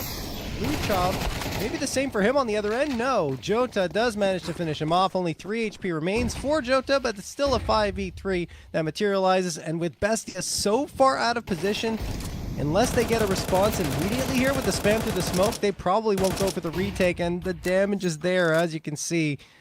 But it doesn't yield a frag, and that means that BESTIA are probably going to pull the plug. To escape this one. With 3 up still. Barton's still in spawn at the moment.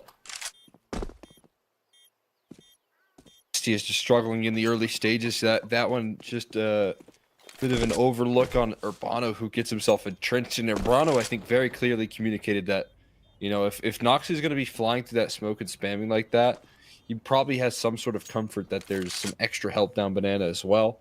And probably heard the presence that was coming through earlier from Luchov. So just great communication coming through on the opening stage of DSG. Stay diligent, not only after Urbano gets Noxy, but to then follow it up, cost more and more utility to make sure Luchov doesn't get away with any sort of heroics in that position as well.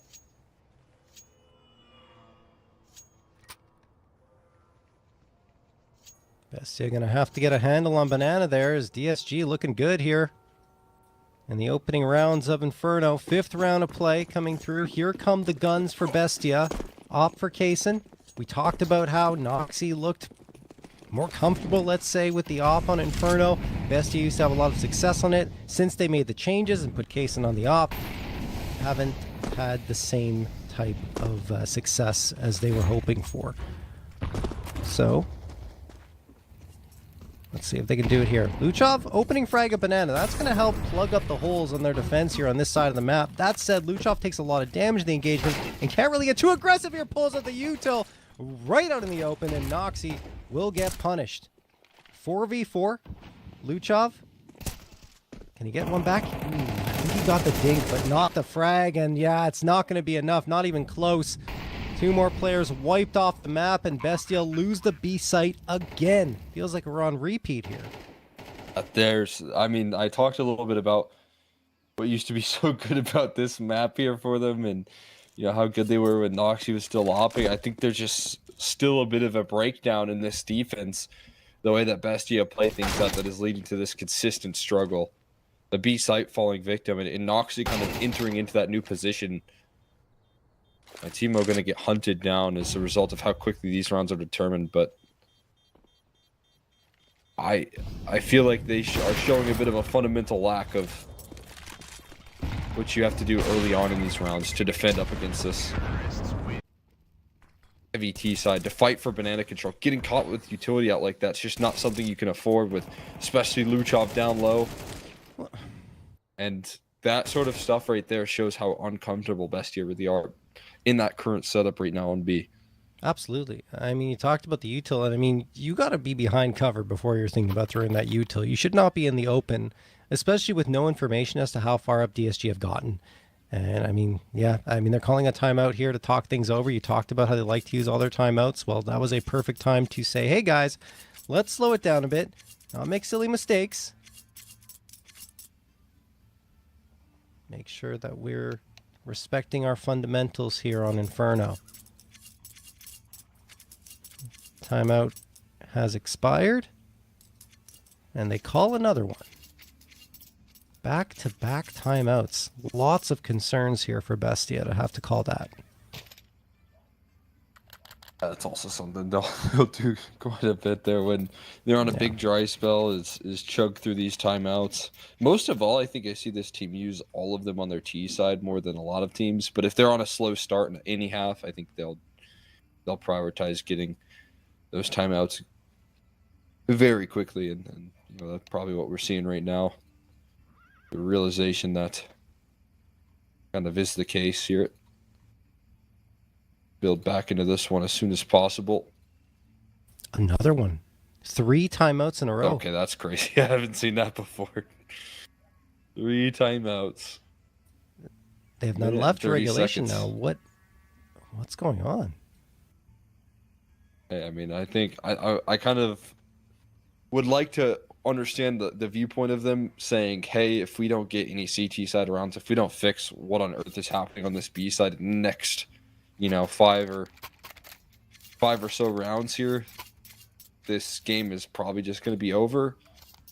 And so let's take the time as much as possible to discuss what's going on here, right? I mean, I guess I could see it from that point of view. If they really believe that there are some major glaring issues, which, I mean, as we can see, not only from the scoreline, but from how they're getting caught, that there definitely is. Yeah, especially the way they're taking banana fights. It's been difficult. Case in an opener is going to help immensely. On to SHZ. That was in the apartments. It was. Nice maneuvering from Case. Not only get that frag, but doesn't take any damage in the process as he fades off. So he's made that threat in apartments. Kept it in the minds of DSG. And then backed off to support the rest of his team on the site proper. All 4 players for DSG are moving in towards bracket. Timo gets the dink on the Jota. It forces him back immediately. He does manage to get the molly off on Jota's end, but this is going to be difficult. Urbano does manage to get one back, but there it comes. All 3 players peer around that corner, and 3 of the 4 that remain for DSG are gone, leaving only Urbano on an island here at Library to try and fight off everyone else. There's the first. They're giving him 1v1s here. Need to be careful. Where's Kaysen?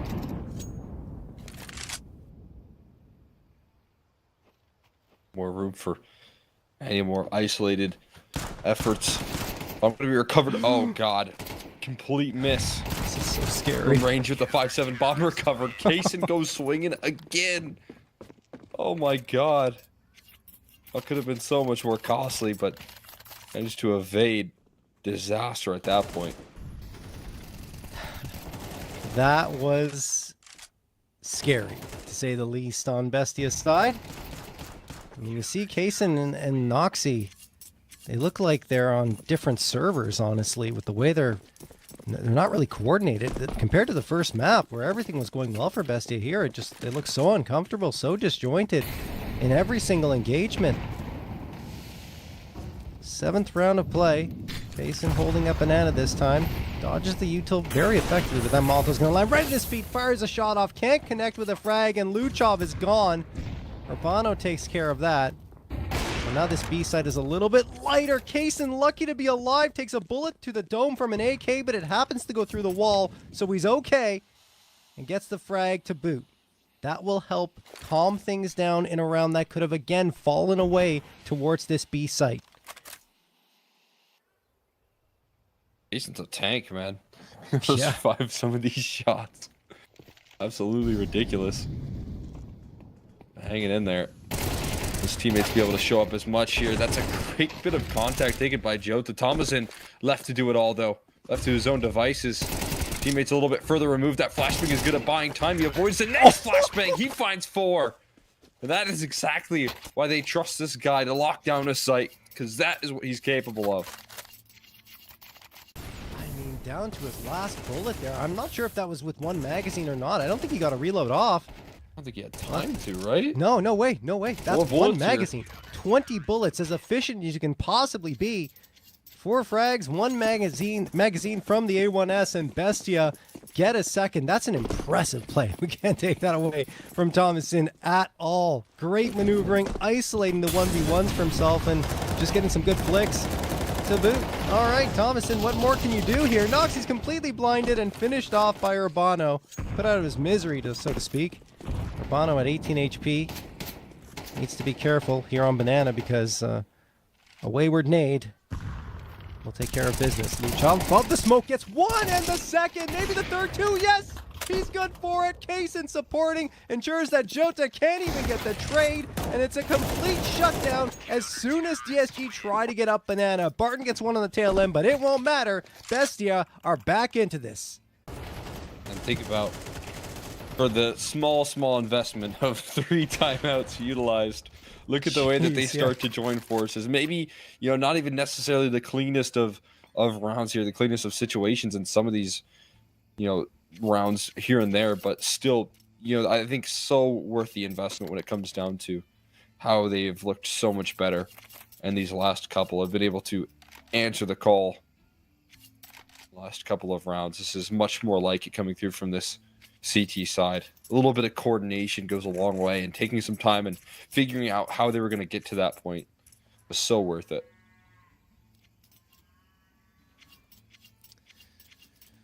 All right. Finally have relegated DSG to an eco here. Sort of. Because they have invested for Urbano and Barton. And there's the hero AK. But outside of that, it's pistols. 8 sails in, doesn't do any damage. DSG really locked in towards Banana as it stands. A nice flick from Case and a drop levy. 5v4. Flashbang, pop flash for Luchov for himself. And then gets 1 thrown by his teammate. Visibility gain, knows a player is charging down towards him. Could be a second. There's the first gone. Barton trying to follow it up, but they just don't have the firepower nor the utility to survive these extended engagements on Banana.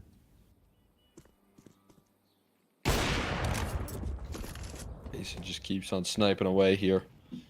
One of the key facilitators. Oh, thought he was going to get sidelined right there, but just at the right time.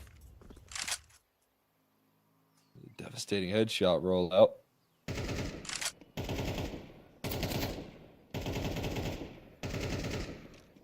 That's just SHC huddled in a corner. I mean, now these rounds start to look a lot cleaner. Opening picks come through more consistently, and the team looks a lot more deadly now. I think this is the second time over these 2 maps where we've seen something materialize for DSG. Few rounds in a row. Fantastic start. And then Bestia with the back-to-back-to-back timeouts, which I don't really think we see ever. I think there's probably, you can count on one hand when a team has called 3 timeouts in a row. But Bestia, since that point, they got 4-round victories. They talked about something, and whatever they talked about was the right thing to discuss. As they make the adjustments here. Timo spots out a player and falls off from Boiler. Doesn't want to take that fight.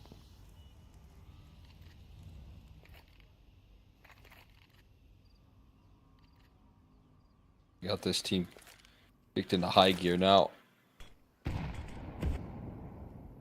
Again, I think a cost that feels pretty hefty initially, but is well worth it when you start to see the results. B side looking a little bit more comfortable, having Kaysen get more involved in these opening exchanges. Maybe making sure that he knows what's next here. And speaking of Kaysen getting involved in these rounds, he looks to peer around the corner, gets met by a molly. They're not necessarily allowed to take full visual. But he's not also scared here. He's keeping up the pressure.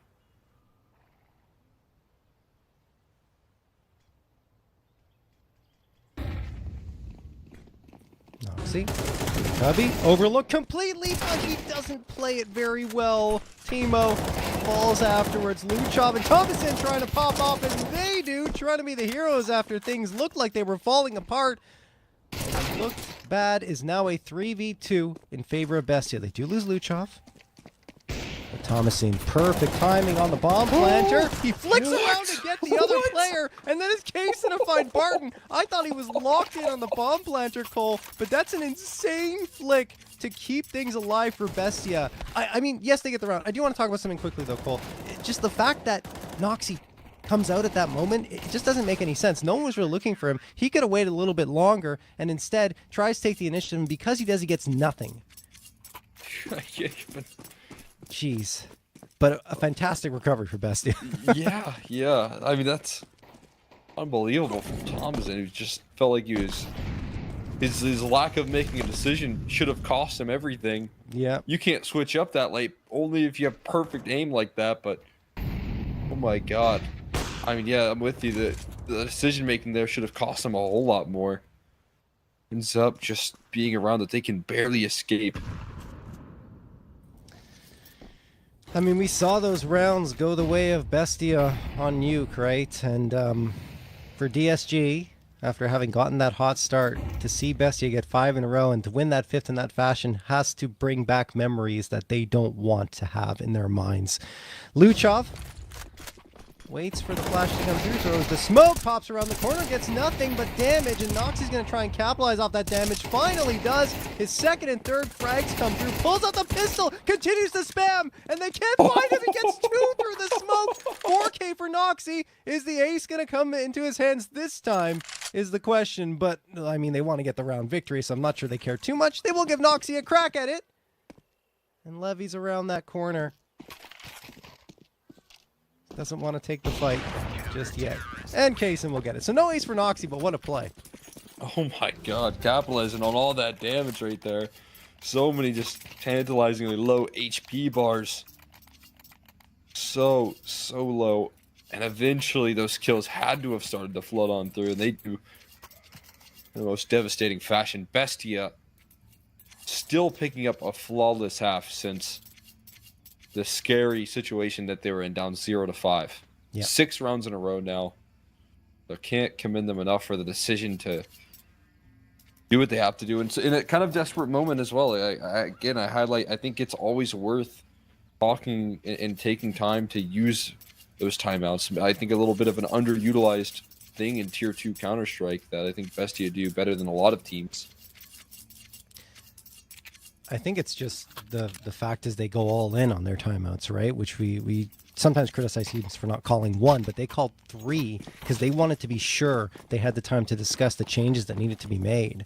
And I mean, it's a bold decision because if you have problems in the rest of the map, it's going to make things a little difficult for you if you want to talk it over. But they say, look, there won't be a rest of a map if we don't come through and get this here. So great work from them, great decision. They do lose the first body here. Timo gets the trade. Barton finds one right on back. That says, look at Levy. He's a walking wounded, and now it's the healthy player that gets dropped here. Thomason, the awareness to realize Levy was pushing him was one thing, but he can't hit the shots. As now it's up to Luchov and Noxie. Luchov flashed and gone. Destruction right there, systematic. And spam through the smoke will finally allow them to cap off 1 extra round towards the tail end of the half of a pretty devastating statement being made off the back of those timeouts. We will see DSG throw a bit of a momentum stopper in the mix, at least to slow them down, slow them their roll. What I'm definitely impressed with here when it comes down to how this team hangs in there mentally.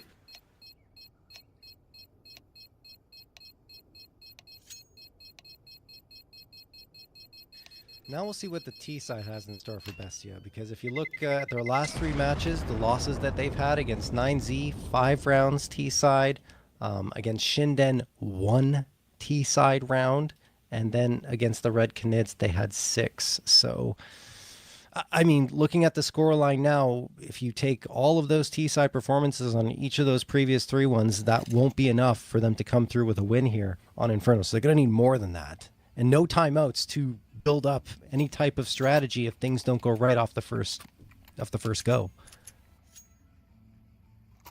Yeah, that's a good point. Yeah, they're gonna have to show up on this T side here. It's gonna maybe amplify the pressure that is put onto Noxie here as a caller. Pretty much the weight on his shoulders to do the talking in the freeze times and make sure that they are able to adjust, because all the adjustments from this point forward have to be on the fly.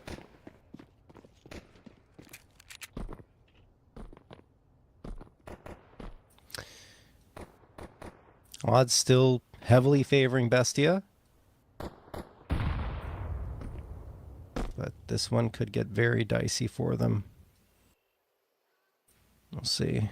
DSG have been very strong on their CT side so far throughout both series. We'll see if that changes here on Inferno. Thomas in the opener onto Jota. Now Urbano gets the response. They've still got two players to deal with. Top Banana. Urbano taking the initiative here. Molotov lands at his feet, so it will force him back. And in the meantime, Teemo's doing work towards the A site, and they've got that under their control. So they call those two players back, say, guys, get over here. We've got A. Let's set up the defenses. Go ahead and leave him on the B side right there. Well, not let him in, but there's a big pickup, a difficult one, and a quick trade from Barton as well. If he able to pull things back with a little help from Barton, and now time ticking a little bit lower and lower. They've got to move quickly on this retake. Yeah, no kit. We go now here. Kaysen's still inside the pit right now, finally moving on to the site, trying to get onto that bomb. It's a whole nother story. Distractions being sold and round being won at this point. Bestia lift off in the pistol. Barton looking for some exits. Bomb gonna do Noxie in, that's for sure. Barton able to escape at the very least. Let's talk more about those previous three matches again. So they only won pistol one time out of those previous three, and that was the one against Shinden. So let's hope for Bestia's sake that they won't repeat history in that category. A little bit back and forth, but did appreciate the effort from Teemo in that pistol. I wasn't able to have that great of a first half, but for him to have impact here immediately on T side probably helps him feel a little more confident going to these next few. Force buy up for DSG. Thomas in. Maneuvers his way towards the apartments. And the other three players, or I should say other four players, are working around mid. Teemo with the bomb. Alone here is maybe a risk, but he will join up with the rest of his squad very shortly, as they're probably going to pinch him from mid and boiler. And SHC, though, able to pick things off in the opener. The trade's still efficient. Coming through from this T side, and only a single casualty taken. It's a good way to work about that one. Looking to close off this final kill on the Jota pretty quickly. Leave him stranded for too long. With this pistol, we'll chase it a little bit.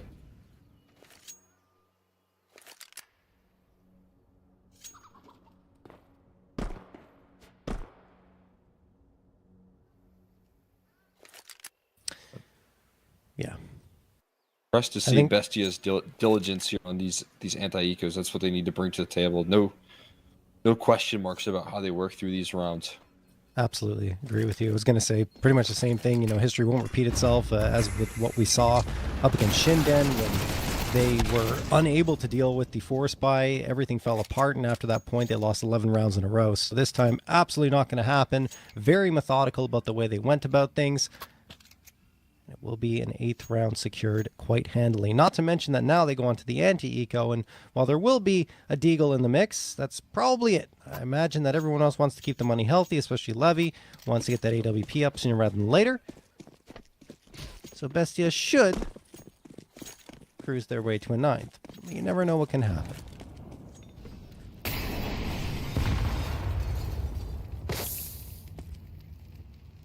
With a tick in the molly right there. In a dangerous game, walking on the edge and looking for a Deagle shot, but absolutely nothing granted for them.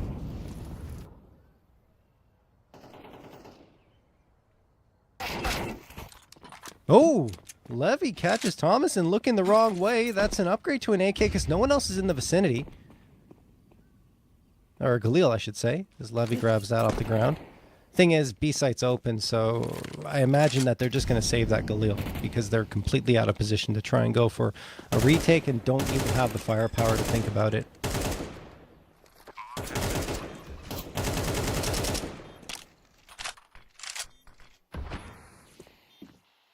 Much more valuable being hung on to. Not a bad save. Kind of playing also a contained game here at the moment.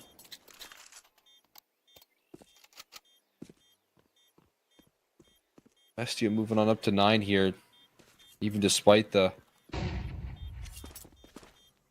record looking much more favorable for DSG. Current standing is getting a little bit more tricky than what they would have hoped for here. Nice kills from Levy though. 3 off the back of the Galil spray. On for the ace. He will find it. And he even survives as well, down to 21 HP, but all 5 kills. That is something you'll take every day of the week. Okay. First ace of the series is Levy on a save. Who would have thought? Definitely damage done to the economy of Bestia on that. Bestia has a full buy now, but yeah, I mean, if they lose this round, then things are going to get a little bit dicey for them. So fantastic work from Levy. Thing is, both economies are kind of shaky, so I think this is going to be a swing round, no matter which way you slice it. Urbano looking for the opening duel. Molotov sails in right in front of his face, and that will allow Bestia to make their way up banana should they choose. But right now they're not. Good flashbang toss. There we go. Luchov towards half wall. Molotov thrown. Nades as well. Everything sailing in here. Bestia putting so much emphasis on banana. Here comes Luchov now, but they were just waiting. No one really got disturbed by that util there. And then SHC finds the follow-up on Cass and just hopping for information. That did not go well for Bestia. Gonna get any better here, walking right into the op of Levy. Will knock down another pick with his AWP in hand. Shattered at the moment here, having to pick up the pieces is Noxy and Hema, and I don't know how interested they are in picking around like this at all in reality. And they're still trying to work for some control here. Oh, so certain how long that'll last. I mean, if they get SHZ at Moto, yeah, without getting traded, then maybe there's something. Yeah, boost comes through, and oh no, 23 seconds left. They have to go fast. And this round's done now. I mean, the biggest shame is that they can't save anything and they have to fight. Now they'll lose those guns. No casualties on the side of DSG, and they are finally on the board here in the second half.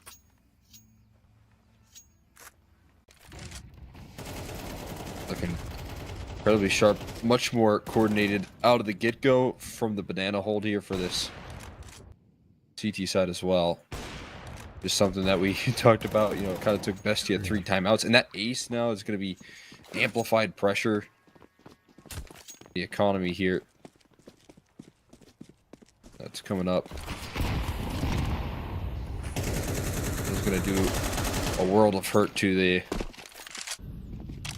money. It's kind of double eco territory, so they're going for a force buy at this point.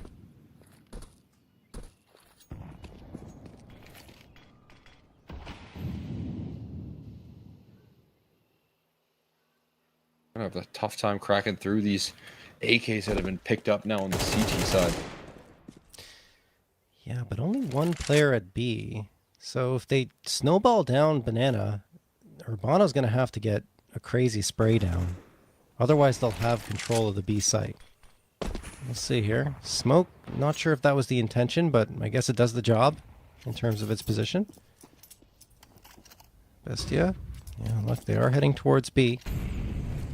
Good thing for Urbano is he's no longer exposed in the open at banana. Now he's able to tuck himself in a little bit. So should the push come in this direction, which it absolutely is, he can tuck in a corner and maybe get some shots off. Great flashbang toss, but Levy is able to get the shot off onto Luchov, and because they really threw the smoke, it cost them. Timo will get that frag onto Urbano. Levy's right here to continue the pressure on with the USP. That's a little messy, but he gets the job done in the end. And it will be a bomb plant, you'd imagine, for Bestia. Feels like more than that would be a miracle at this stage. Yeah, it's not going to be much else here. Levy continues to snipe away, get underneath the bullets. Right underneath the crosshair, so a bomb planted, not too many casualties taken from DSG. Push them on to 8. Sometimes moments like these, Bestia like to continue to press the issue as well. We'll see what the decision is. Be surprised to see much more force buying come through without the kills to back it up, but did some crazy stuff already today. And these are sort of moments right now where I think it'd be really valuable to have the chance to take a breather, but that's just not a luxury that we can talk about here with Bestia, given the fact that they used all of those in the first half. Yeah, they used it to stay alive, but now they have no more lifelines available in terms of pausing this. So they have to try and take the initiative up against DSG. Won't be buying in this round, and, well, good flashbang gives Luchov a frag. Jota on his own. Flash comes through. Luchov can't get Jota, though. Still, they chased him off. Thing is, now he's got a good position, but he is traded. This is actually pretty good. There's a gun on the ground for them to pick up. Couple of rifles here in a post plant. And they have the smokes to ensure that a bomb can be planted. They just have to get Thomas into the site, and there we go. Bomb did.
All right, we're back. Sorry about that, guys. A little bit of a hiccup. But Bestia, what a round. We didn't see the end of it, but they went through with those Tech 9s, got the B site, won that one, and that is a massive turning point. You just see them win the follow-up, 10-9. They've got the lead here. DSG are reeling. They've got enough money to at least get the AWP and 3 rifles, but should they lose this round, things will get absolutely difficult for them in their hope of getting to a map number 3 and preventing Bestia from the 2-0 victory. Luchov spamming through there over on Banana. Nade's going to sail forward. Oh, 3. No. How is he alive? Barely any damage taken. I don't think they're going to expect him to be here if they continue pushing up, but they won't. Yeah, that was, I mean, a good position from him. I think they were meant for kind of the corner right there, and it ended up being he was playing in front of the car, so manages to evade it. And they set up good on this defense here. This is going to be a perfect setup right now. DSG offering up destruction on the inbound there with Levy Zop combined with the rifle and the cubby. SHZ does get traded out as he swings further, though. Hey, you're all right. Although no one on Bestia really able to capitalize on this window. Thing is, yeah, and not to mention the bomb is the one hanging back in Noxy. So I imagine they're going to want to have a look towards B, because So much emphasis towards A. What a shot from Thomas, and he gets the follow-up as well. Maybe you go A now. Levi and Jota gone. 3v2 in favor of Bestia. But because the bomb was already rotating towards the B site, Thomason's just going to see what else he can find into A. What a play from him. Is he going to get the pit player too? He does. Thomason, the 3K. And what looked like a sure victory for DSG turns right on its head. Noxy does indeed go back to the A site after that is found. And Urbano, his position known. This is done. 11th for Bestia off of a ridiculous sequence from Thomason. Oh man, Thomason just offering up the ultimate bailout right there. I mean, 3 kills when there was just maximum confusion in what Bestia do next. And that's the sort of late round capabilities that I've always excited to see out of this player. And you know, a big reason as to why they don't want him to go as aggressive as he once was. How they were utilizing him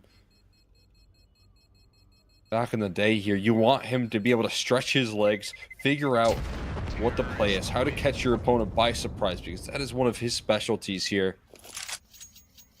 And when he capitalizes on these moments here, he can be a huge game changer. Finding the opper, finding the follow-up, so decisive in these duels. And that right there, the security blanket onto Barton. Gorgeous stuff. That could be the match right there. Urbano has got the AK from that previous round. Everyone else onto pistols. Some util available. And they're going to deploy it towards Banana, I would imagine. With 2 players heading that direction. You have SHC with a couple of flashbangs. Urbano's dead. He has to be careful here. Yeah, he's gone. Oh, man. The util was up for just a little too long. Nade sails forward. Do they know that he had the AK? It doesn't seem like it because they're falling off that position. Excuse me, they're falling off that position. Can avoid most of their problems here. I think gonna slide out for a freebie. Quick trade though from Kazin. Keep it covered here. AK's recovered and Kazin running back solo up against the AK, drops it once more. It's gonna be recovered once more, but you're gonna feel like that gun's a little bit cursed here. Maybe a curse that you have to take up against a serious point here, because Bestia near guaranteed to claim that one. SHC, no armor. Gonna look to hang on. Yeah, you gotta forget about this round. Ooh, was he spotted? I don't know. I'm not sure if Luchov either heard or saw that. But he is headed down towards bottom Banana. I think SHC should be safe to tuck himself in here over at Kitchen. But, I mean, you know, consolation prize for DSG. They've lost complete control of this map. It's going to be 12-9 for Bestia for a second map in a row. See if they can hang on and take it across the finish line.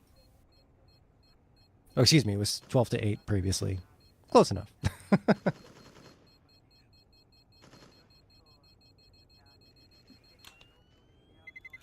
Close, you know, opportunity to scale back into this one, but I think being able to win that eco, or did they win it? Because I think it was 8-9 when they went through, and then they won the follow-up round. I think they won both. Yeah, they won the eco and then they won the follow-up as well. It was 10-9. Yeah, yeah. So I mean, winning that one was just such a game changer, right? And then being able to scale back into it, especially with Thomason digging deep and bailing him out of a 4v3. That is such a game changer. So they just have all of the pieces once again having their moments, being able to shine. Thomason especially showing that he can be a giant in the server still. This is now DSG playing for their life here at this point.